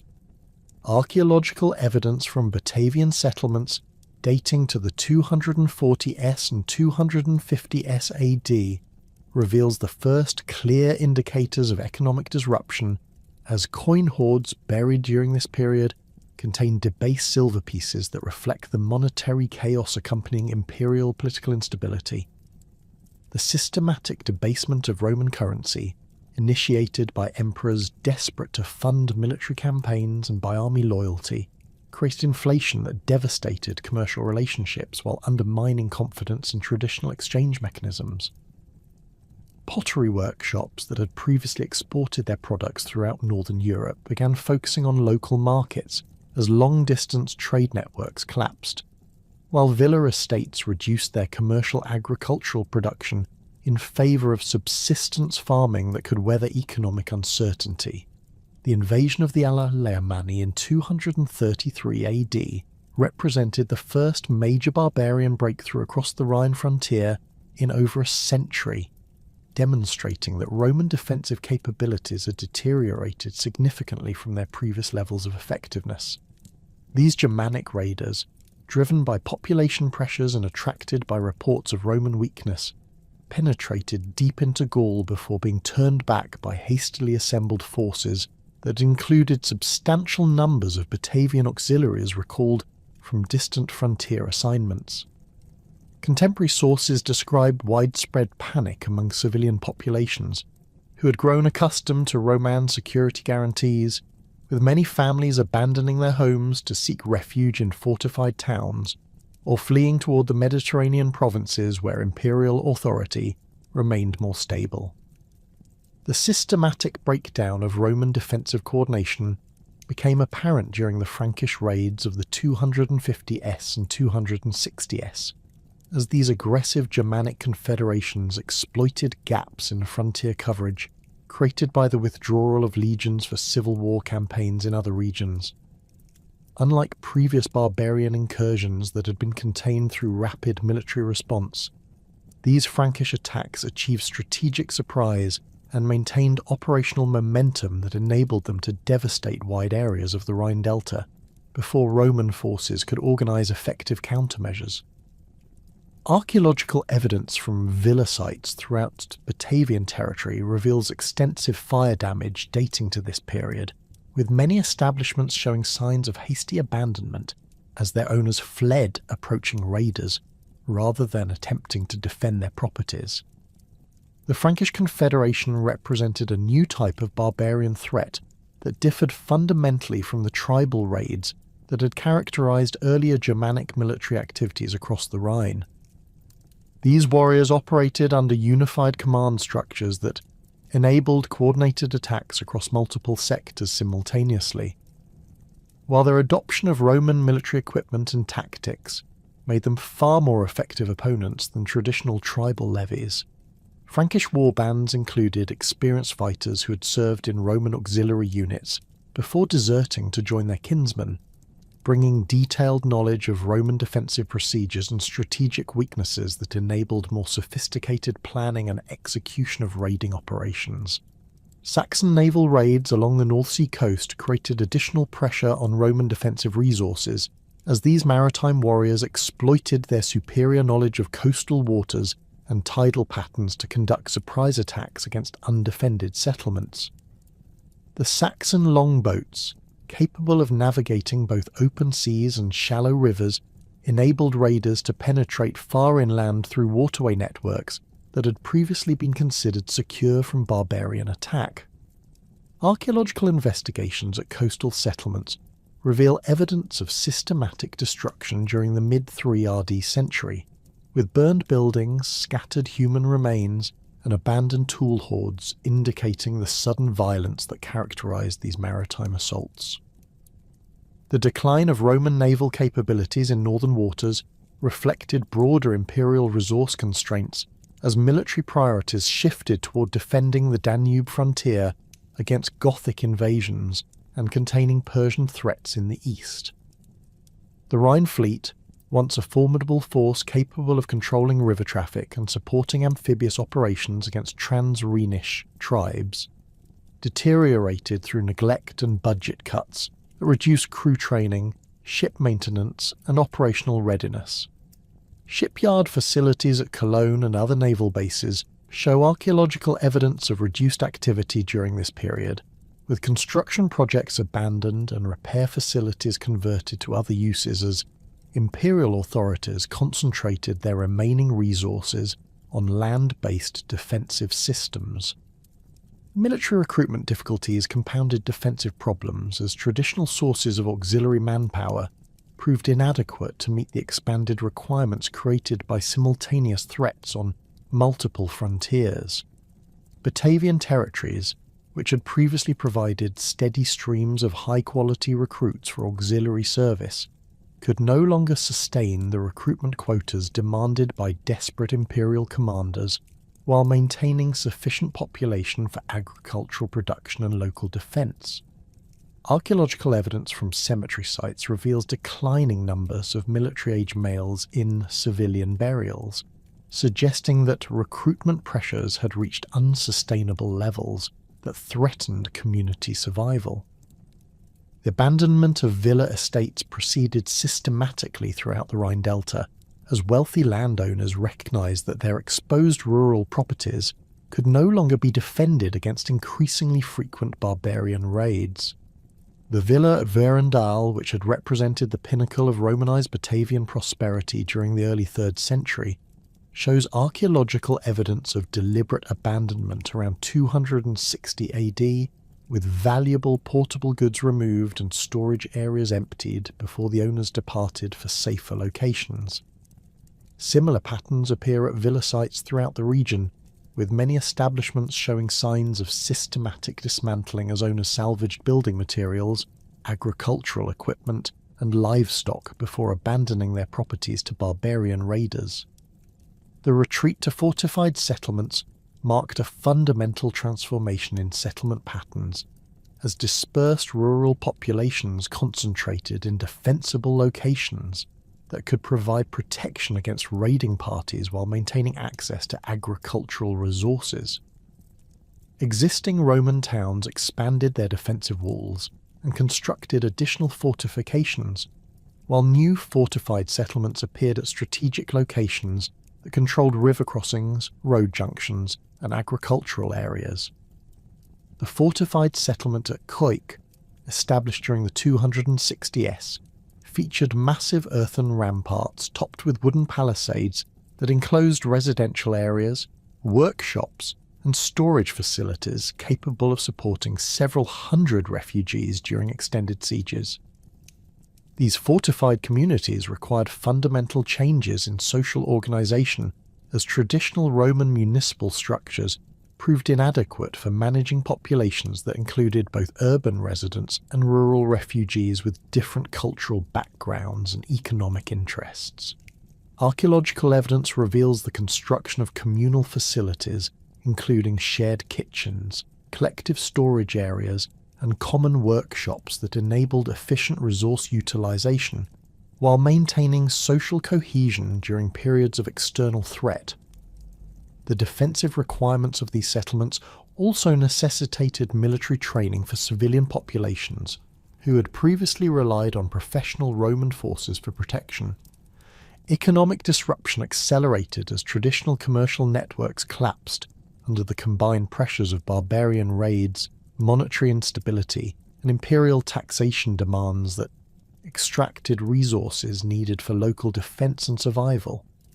Pottery production shifted from specialised workshops serving regional markets to household-level manufacture focused on immediate community needs, while metalworking concentrated on producing weapons and agricultural tools rather than luxury goods or commercial products.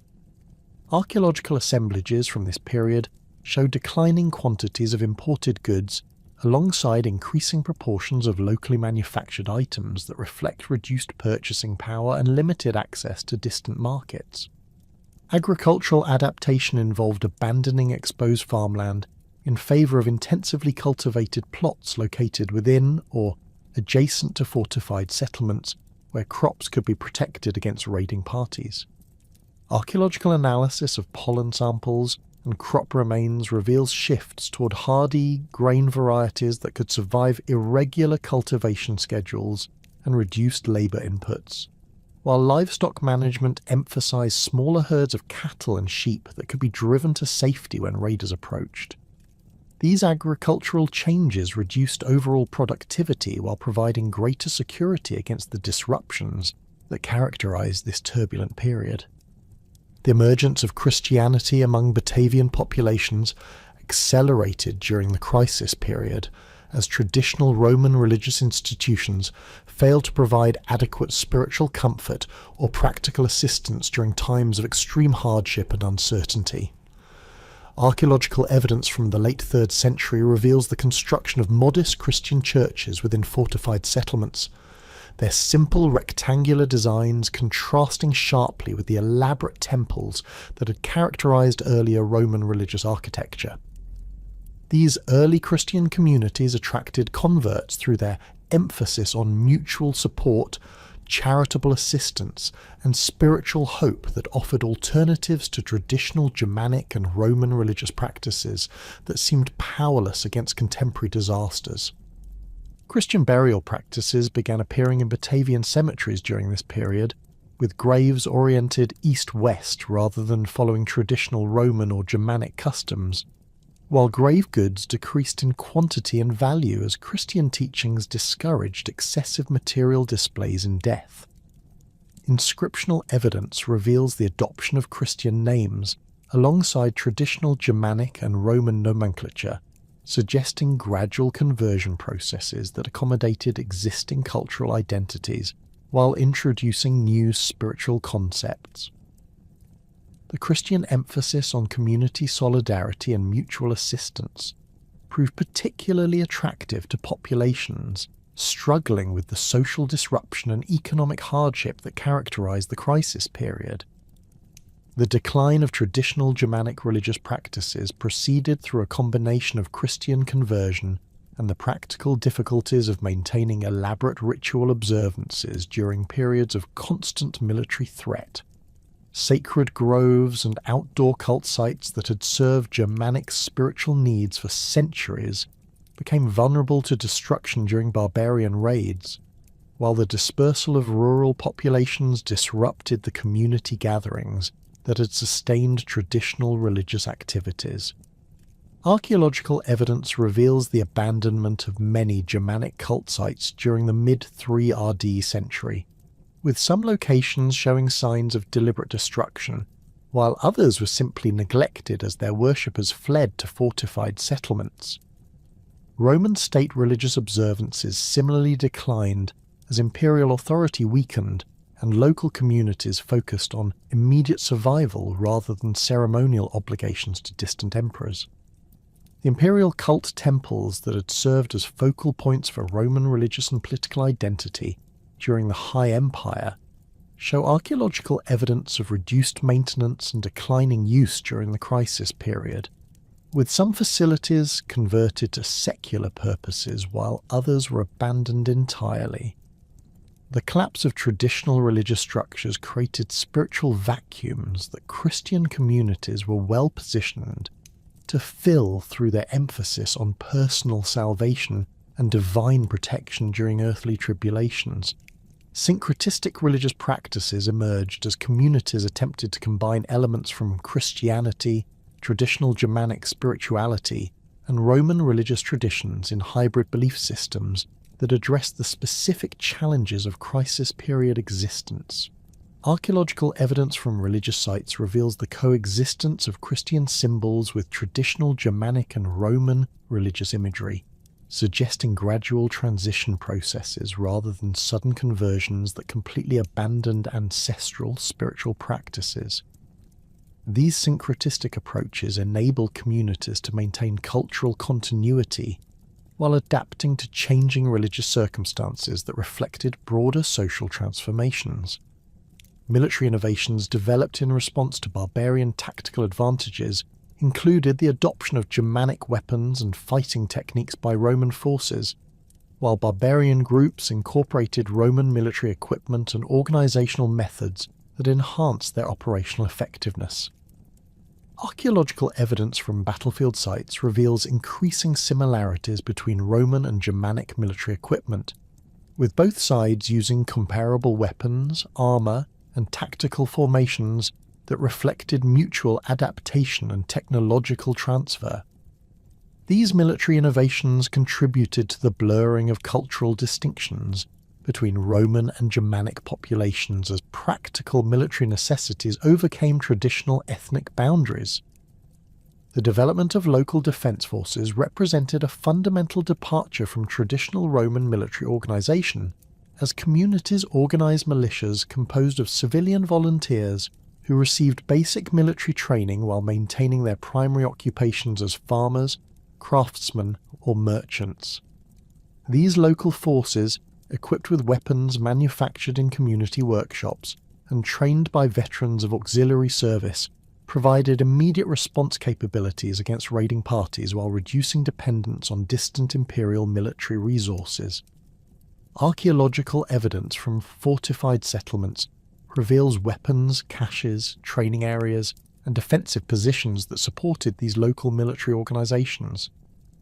Diplomatic relationships with barbarian groups became increasingly important, as Roman military forces proved inadequate to maintain frontier security through force alone. Local Roman commanders began negotiating agreements with Frankish and Saxon leaders that provided temporary security in exchange for tribute payments, territorial concessions, or military assistance against mutual enemies. These diplomatic arrangements, while practical necessities during the crisis period, represented fundamental departures from traditional Roman policies of territorial control and cultural dominance that had characterized earlier imperial administration. Population movements during the crisis period included both voluntary migration and forced displacement, as communities sought security in more defensible locations, while barbarian raids created refugees who required resettlement in safer territories. Archaeological evidence reveals the establishment of new settlements in previously unoccupied locations that offered natural defensive advantages, while existing communities expanded to accommodate refugees from devastated rural areas. These population movements contributed to cultural mixing as Germanic, Roman, and other ethnic groups found themselves sharing fortified settlements where cooperation was essential for survival. The transformation of material culture during the crisis period reflected both practical adaptations to changed circumstances and the cultural influences that resulted from increased contact between previously separated populations. Pottery styles began incorporating decorative elements from various cultural traditions, while functional designs emphasized durability and utility rather than aesthetic sophistication. Metalworking focused on producing weapons, agricultural tools, and defensive equipment, while luxury items became rare as resources were redirected toward immediate survival needs. Technological innovation proceeded through practical necessity as communities developed new techniques for food preservation, weapon manufacture, and defensive construction that enabled survival during extended periods of isolation and siege. Archaeological evidence reveals improvements in grain storage methods, more efficient metalworking techniques, and innovative defensive technologies that enhance community security while reducing resource requirements. These technological developments often combined knowledge from various cultural traditions as communities drew upon diverse expertise to address common challenges. The gradual emergence of new political structures that had characterized the late 3rd century crisis accelerated dramatically during the early decades of the 4th century as imperial authority in the Rhine Delta became increasingly nominal, while local strongmen consolidated practical control over territories that Rome could no longer effectively govern. The reign of Constantine brought temporary stability to the broader empire, but his administrative reforms and military reorganization actually hastened the dissolution of Roman control in peripheral regions like the Batavian territories, where imperial resources were systematically redirected towards defending more strategically valuable provinces closer to the Mediterranean core. The establishment of Constantinople as the new eastern capital in 330 AD marked a decisive shift in imperial priorities that left the Rhine frontier increasingly isolated from central decision-making processes and resource allocation systems. Archaeological evidence from administrative sites in the Rhine Delta reveals the systematic abandonment of Roman government facilities during the 330s and 340s, with official buildings stripped of valuable materials while archives were either destroyed or transported to more secure locations. The Great Basilica at Nijmegen, which had served as the primary judicial and administrative centre for the region, shows clear evidence of deliberate dismantling during this period, with marble columns, bronze fittings, and mosaic floors removed for transport to other locations where imperial authority remained viable. Roman military withdrawal proceeded through a series of strategic redeployments that gradually emptied frontier garrisons while concentrating remaining forces at key strongpoints along major transportation routes. The Rhine fleet, already weakened by decades of reduced funding and maintenance, was formally disbanded around 340 AD, with surviving vessels either scuttled to prevent barbarian capture or transferred to river systems where imperial control remained intact.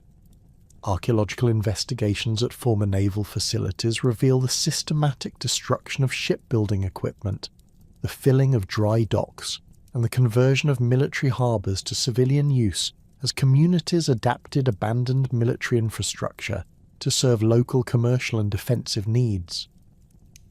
The final withdrawal of regular Roman legions from the Lower Rhine occurred during the 350s as Emperor Constantius II concentrated military resources for campaigns against Persian forces in the east and usurpers in Gaul.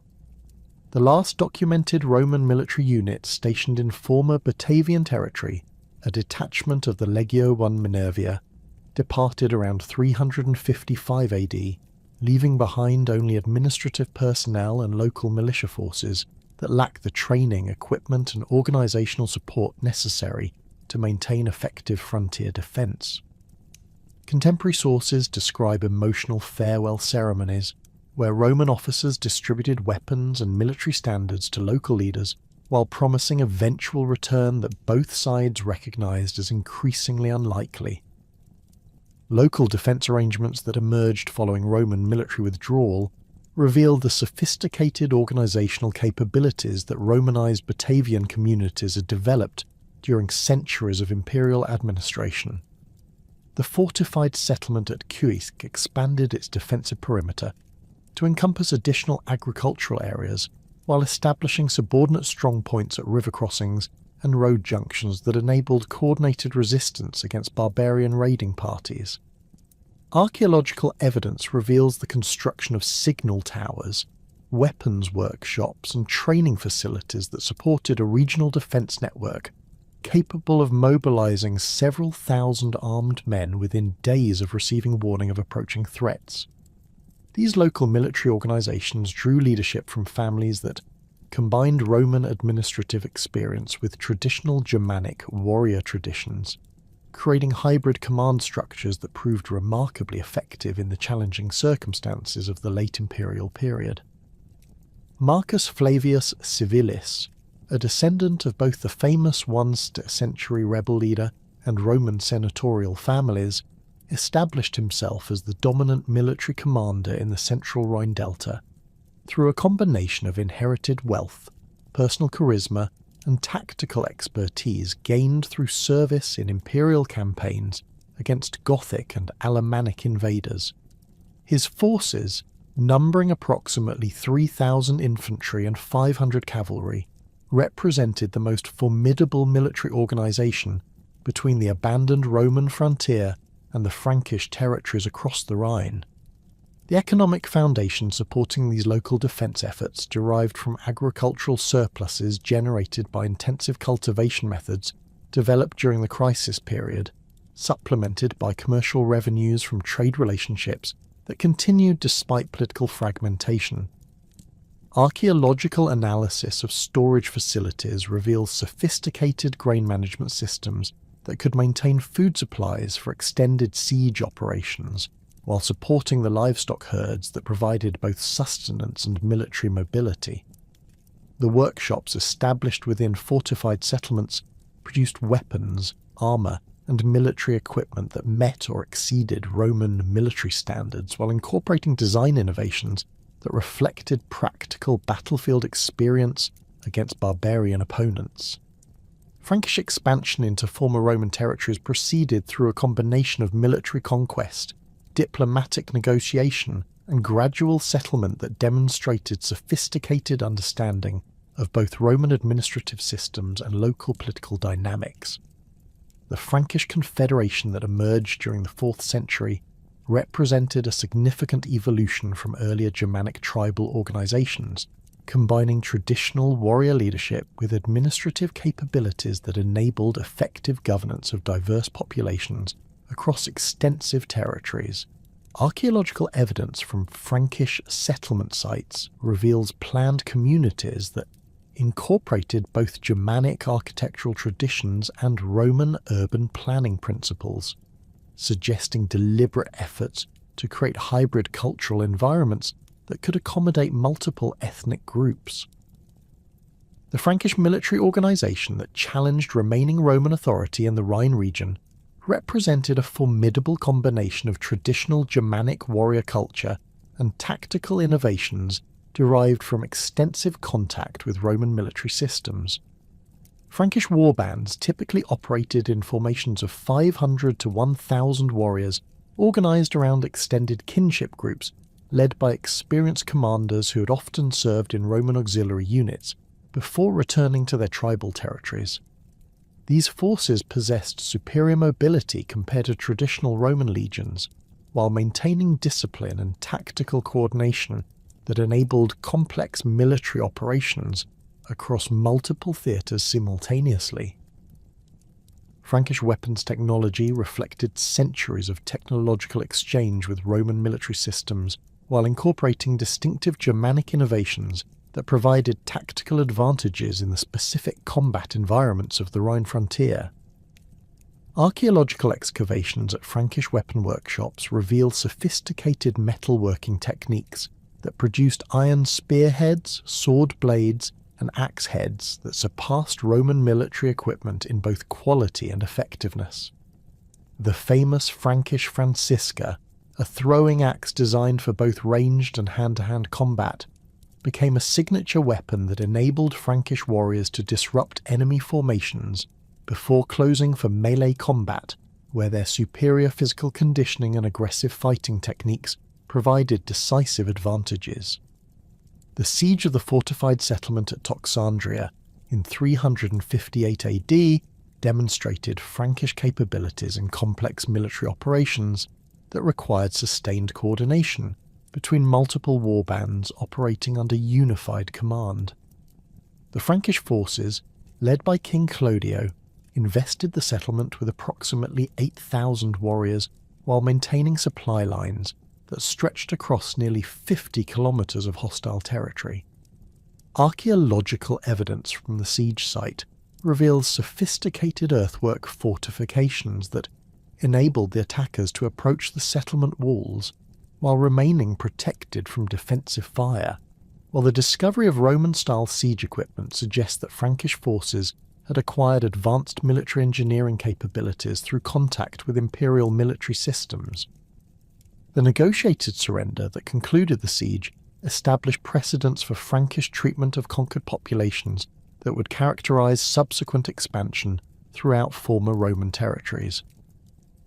Rather than implementing the wholesale destruction and population displacement that had characterized earlier barbarian conquests, Clodio offered generous terms that preserved local property rights, religious practices, and administrative structures while requiring acknowledgement of Frankish political authority and payment of tribute in agricultural products and manufactured goods. These arrangements enabled rapid territorial expansion while maintaining the productive capacity that supported continued military operations and administrative development. Frankish settlement patterns in conquered territories revealed careful planning that balanced military security requirements with economic productivity while accommodating the cultural preferences of diverse population groups. New Frankish settlements typically featured central compounds where warrior families established their residences alongside craftsmen and agricultural workers who provided essential services, while existing Romano-Batavian communities were permitted to maintain their traditional settlement patterns under Frankish political supervision. Archaeological evidence from mixed settlements reveals gradual cultural integration as intermarriage, commercial relationships, and shared defensive responsibilities created hybrid communities that combined Frankish, Roman, and Germanic cultural elements. The fate of the remaining Batavian population under Frankish rule depended largely on their social status, economic resources, and willingness to accommodate new political arrangements that fundamentally altered traditional power relationships while preserving certain aspects of established social organisation. Wealthy Romano-Batavian families who possessed substantial landholdings and commercial enterprises typically negotiated favourable arrangements that preserved their economic positions while requiring acknowledgement of Frankish political authority and payment of tribute that was often less onerous than late Roman taxation had been. These accommodations enabled many elite families to maintain their social status while adapting to new political circumstances that offered opportunities for advancement through military service or commercial partnerships with Frankish leaders.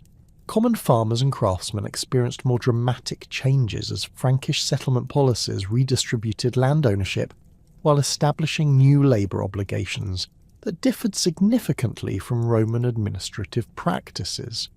Archaeological evidence from rural settlements reveals the construction of new residential complexes that housed Frankish warrior families alongside Romano-Batavian agricultural workers who provided labour services in exchange for protection and access to land for subsistence cultivation.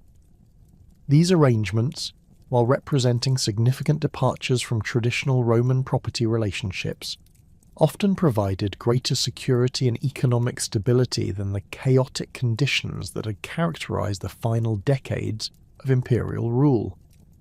The integration of Romano-Batavian military expertise into Frankish military organizations proceeded through voluntary recruitment and negotiated agreements that recognized the value of Roman training and equipment while adapting these capabilities to Frankish tactical requirements and command structures.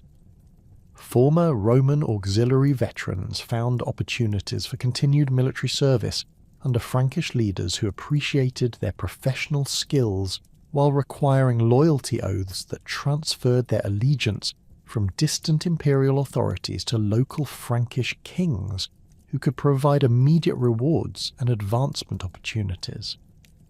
Archaeological evidence from Frankish military sites reveals the continued use of Roman military equipment alongside Germanic weapons, suggesting successful integration of different military traditions within unified command structures. Cultural transformation under Frankish rule proceeded gradually as communities adapted to new political arrangements while maintaining essential aspects of their established social organization and cultural practices. Romano-Batavian families continued to use Latin for legal and commercial purposes while learning Frankish languages for political and military communication, creating multilingual communities where different languages served specific functional roles within increasingly complex social hierarchies. Religious practices similarly evolved through accommodation rather than replacement, with Christian communities maintaining their established worship patterns while incorporating Germanic spiritual elements that reflected their new political circumstances.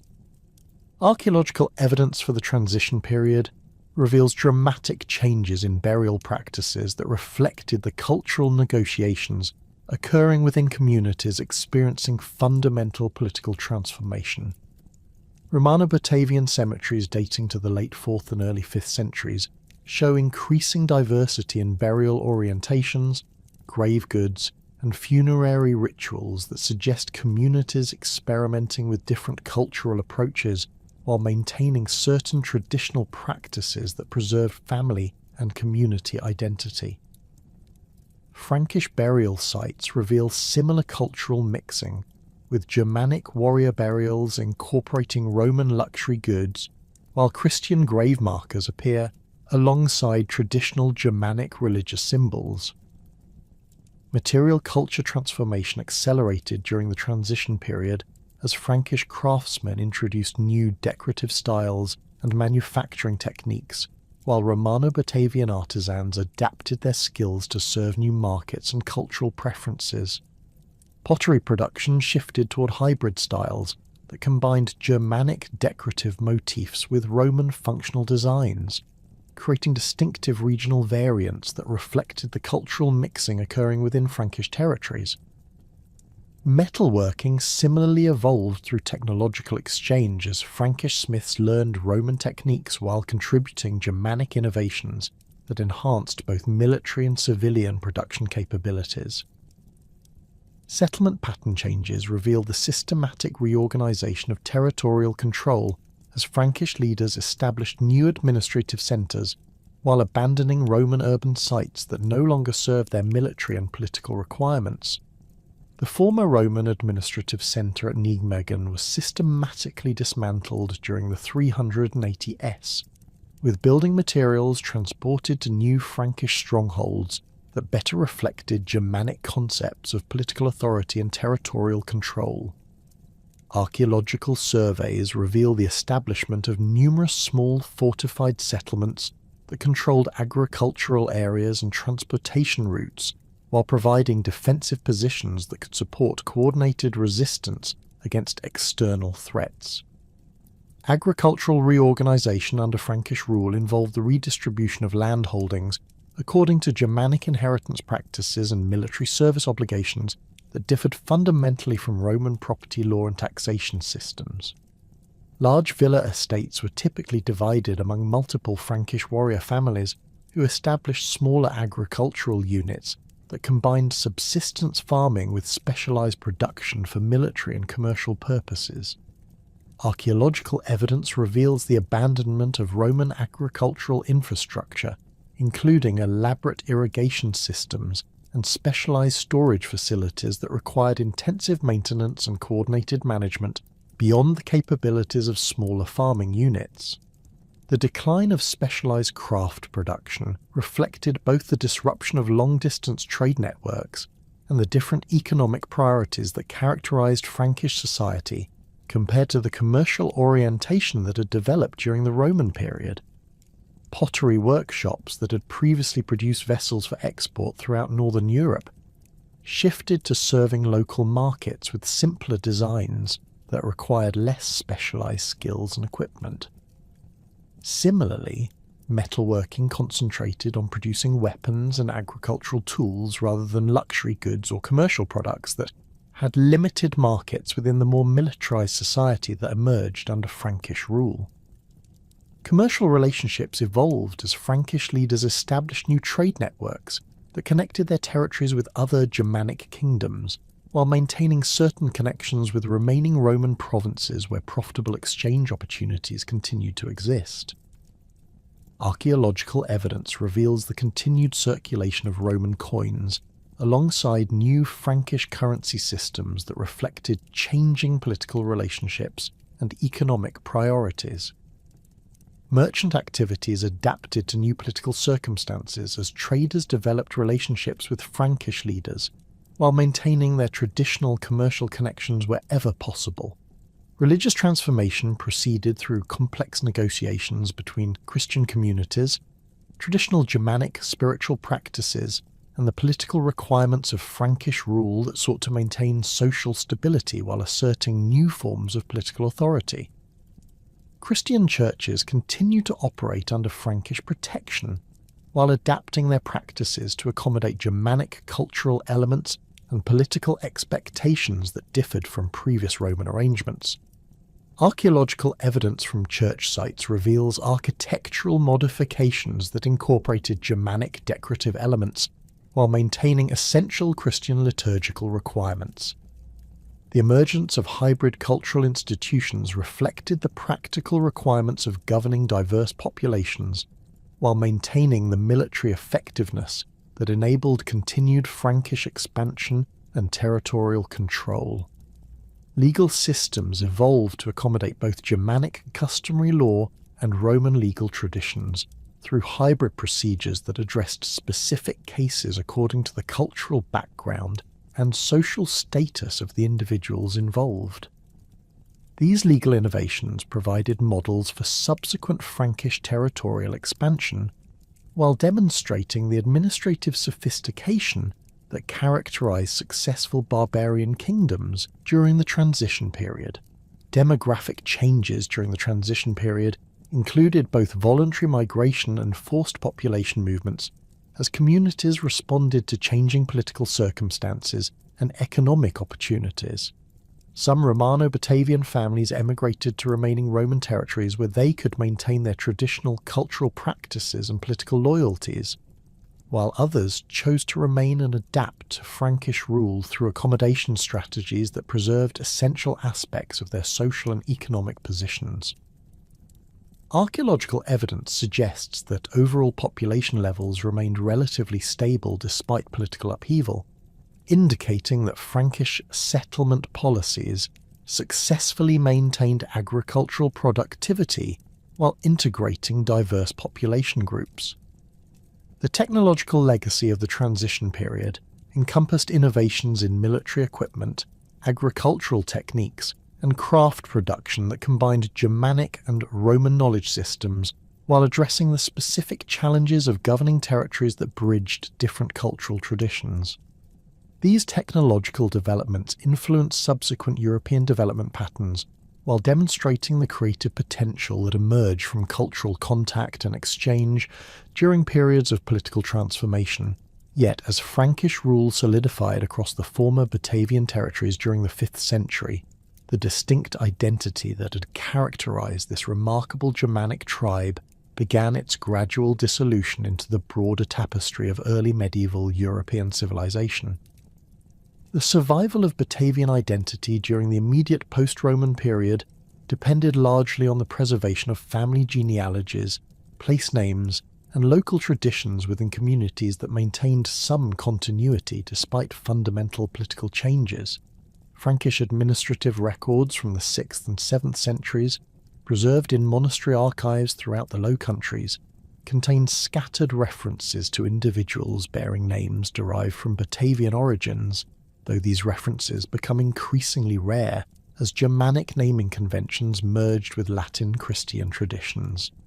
The Liber Historia Francorum, compiled around 727 AD, includes brief mentions of settlements where the ancient Batavi once dwelled, suggesting that geographical associations with the tribal name persisted even after the disappearance of distinct political organisation. Medieval chroniclers writing in monastery scriptoriums across the Frankish kingdoms preserved fragments of Batavian history through their compilation of classical sources, particularly drawing from Tacitus's Germania and Histories, to construct genealogies that connected contemporary noble families with ancient Germanic tribal leaders. The Chronicle of Fredegar, composed during the mid-7th century, describes certain Frankish aristocratic lineages as descendants of the brave Batavi who served the Roman emperors, though these claims likely have reflected political propaganda rather than accurate genealogical records. Monastic libraries at Utrecht, Echternach and Saint-Bertin maintain copies of classical texts that preserve detailed accounts of Batavian military exploits, ensuring that educated clerics retained access to historical information about the tribe's remarkable relationship with Rome. Local folklore throughout the Rhine Delta preserved oral traditions that maintained distorted but recognisable memories of Batavian achievements, particularly their legendary swimming abilities and their role in major Roman military campaigns.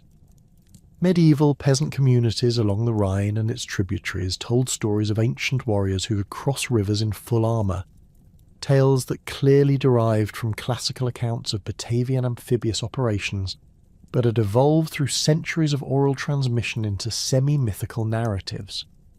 Archaeological evidence from medieval settlement sites reveals the continued veneration of ancient burial mounds and stone monuments that local populations associated with their tribal ancestors, suggesting that landscape features served as physical anchors for collective memory, even when specific historical details had been forgotten.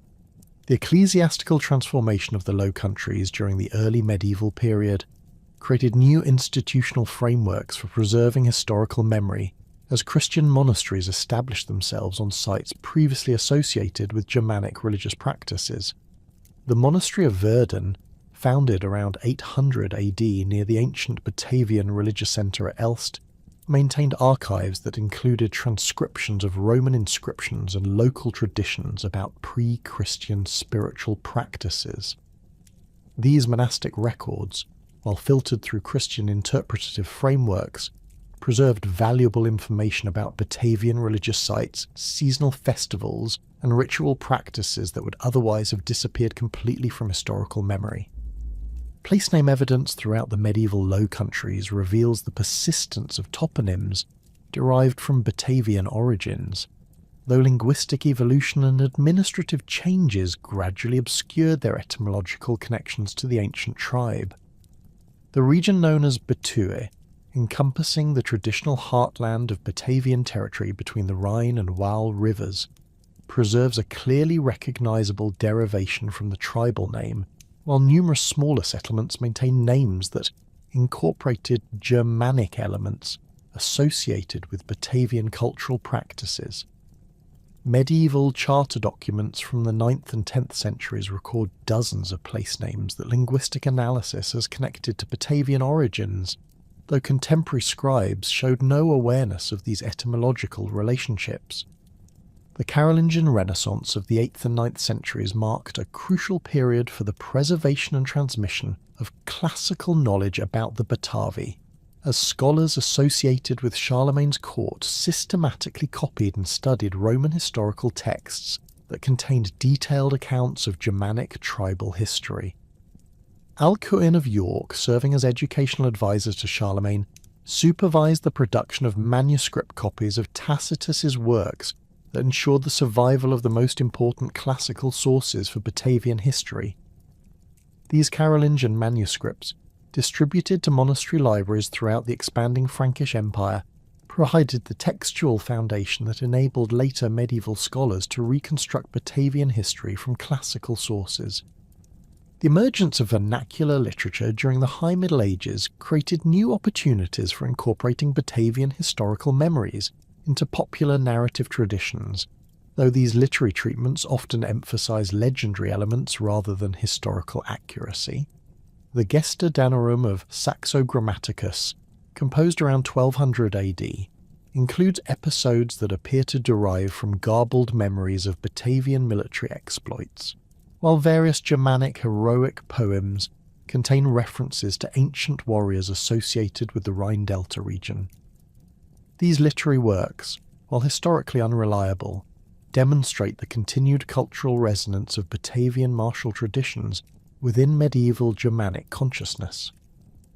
Medieval cartographic traditions preserved geographical knowledge about Batavian territories through maps that maintained classical place names and territorial boundaries, even when contemporary political organisation bore no resemblance to ancient tribal arrangements. The Tabula Peutingeriana, a medieval copy of a Roman road map, clearly depicts the Insula Batavorum with its distinctive river boundaries, while later medieval maps produced in monastery scriptoriums continue to identify the region with its ancient tribal inhabitants. These cartographic traditions provided visual representations that reinforced textual memories of Batavian territorial extent and geographical significance. The Renaissance rediscovery of classical antiquity during the 15th and 16th centuries initiated a systematic scholarly revival of interest in Batavian history that fundamentally transformed understanding of the ancient tribe's significance within broader European historical development. Humanist scholars working in universities throughout the Low Countries began producing critical editions of classical texts while conducting archaeological investigations that revealed physical evidence of Batavian settlements and cultural achievements.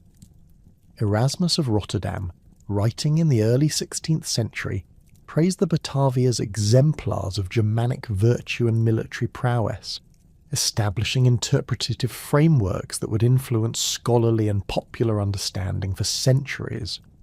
The political implications of Batavian historical memory became particularly significant during the Dutch revolt against Spanish rule, as Protestant intellectuals drew explicit parallels between ancient Batavian resistance to Roman oppression and contemporary struggles for religious and political independence. Hugo Grotius, in his influential work De Antiquitate Republicae Batavicae, published in 1610, argued that the ancient Batavi had maintained essential freedoms even under Roman rule, providing historical precedents for Dutch claims to autonomous governance. These scholarly arguments transformed Batavian history from academic curiosity into political propaganda that legitimized resistance against foreign domination. The establishment of the Dutch Republic created institutional support for historical research that systematically investigated Batavian archaeological sites while promoting popular awareness of the tribe's historical significance. The University of Leiden, founded in 1575, became a centre for classical scholarship that produced definitive editions of Tacitus and other sources, while training generations of scholars who specialised in Germanic tribal history. Archaeological investigations sponsored by Dutch universities revealed substantial physical evidence of Batavian settlements, military equipment, and religious practices that corroborated classical textual sources while providing new insights into daily life and cultural organisation. Baroque artistic traditions in the Dutch Republic incorporated Batavian themes into monumental paintings, sculptures and architectural decorations that celebrated the ancient tribe's martial virtues while drawing explicit connections to contemporary Dutch military achievements. Rembrandt van Rijn's painting The Conspiracy of Claudius Civilis, completed around 1661, depicted the Batavian rebel leader as a heroic figure whose resistance to Roman tyranny prefigured Dutch struggles for independence. These artistic works, displayed in public buildings throughout the Dutch Republic, ensured that Batavian historical memory reached broad popular audiences while reinforcing political messages about Dutch national character and historical destiny. The French Revolutionary period brought renewed political significance to Batavian historical memory as revolutionary ideologists sought classical precedents for republican government and popular resistance to monarchical authority. The establishment of the Batavian Republic in 1795, following French military intervention in the Dutch Republic, represented the most explicit political revival of Batavian symbolism in European history. Revolutionary leaders consciously adopted the tribal name to emphasize their commitment to the ancient Germanic traditions of popular assembly and collective decision-making that they contrasted with aristocratic privilege and monarchical despotism. The Batavian Republic's constitution, promulgated in 1798, included explicit references to ancient Batavian political traditions, while establishing governmental structures that supposedly revived tribal democratic practices within modern institutional frameworks. Revolutionary propaganda emphasized the historical continuity between ancient Batavian resistance to Roman imperialism and contemporary struggles against monarchical oppression, creating powerful symbolic connections that resonated with popular audiences throughout the Low Countries. Street festivals, public ceremonies, and educational programs systematically promoted Batavian historical consciousness, while encouraging citizens to identify with their ancient tribal ancestors. The Napoleonic transformation of the Batavian Republic into the Kingdom of Holland in 1806 marked the end of explicit political revival of Batavian identity, though scholarly and popular interest in tribal history continued to develop throughout the 19th century.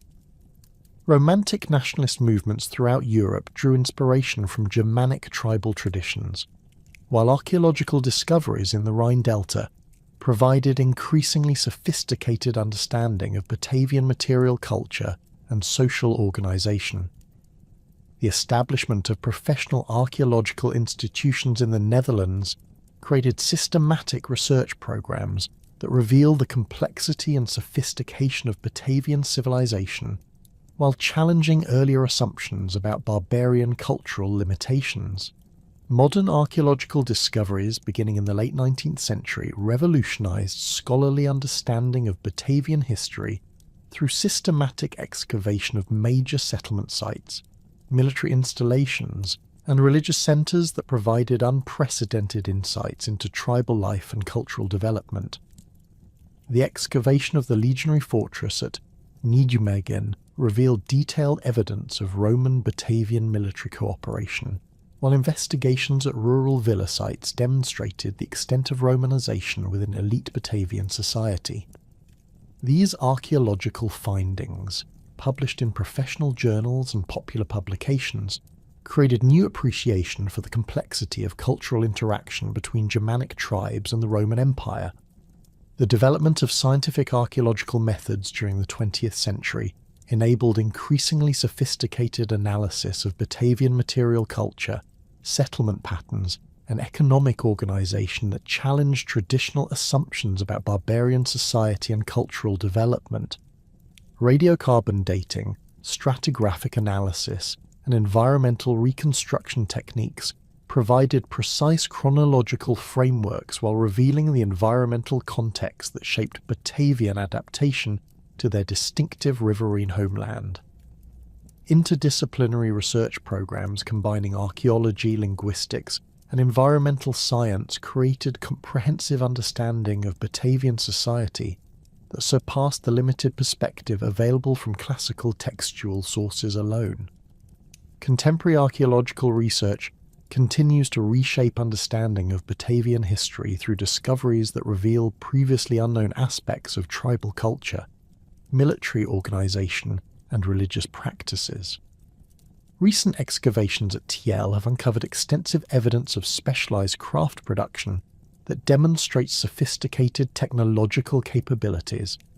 while underwater archaeology in the Rhine system has revealed preserved wooden artifacts that provide unprecedented insights into Batavian boat construction and riverine adaptation. These ongoing discoveries ensure that scholarly understanding of Batavian history continues to evolve while maintaining public interest in the tribe's remarkable achievements. The legacy of the Batavi extends far beyond their historical significance as a Germanic tribe that achieved unique accommodation with Roman imperial power. Their story illuminates fundamental processes of cultural contact, adaptation, and transformation that characterized the ancient world, while providing insights into the complex negotiations between local identity and imperial authority that shaped European development. The survival of Batavian historical memory through medieval chronicles, Renaissance scholarship, and modern archaeological research demonstrates the enduring human fascination with communities that successfully navigated the challenges of cultural change while maintaining essential aspects of their distinctive identity. The Batavian experience offers valuable perspectives on contemporary questions about cultural integration, political autonomy, and the preservation of local traditions within larger political frameworks. Their remarkable military achievements, sophisticated political organization, and successful economic adaptation provide historical examples of successful cultural negotiation that remain relevant to modern discussions about diversity, integration, and the balance between local autonomy and broader political unity. As archaeological research continues to reveal new aspects of Batavian civilization, their historical legacy continues to evolve while maintaining its significance for understanding the complex processes that shaped European cultural development and continue to influence contemporary society.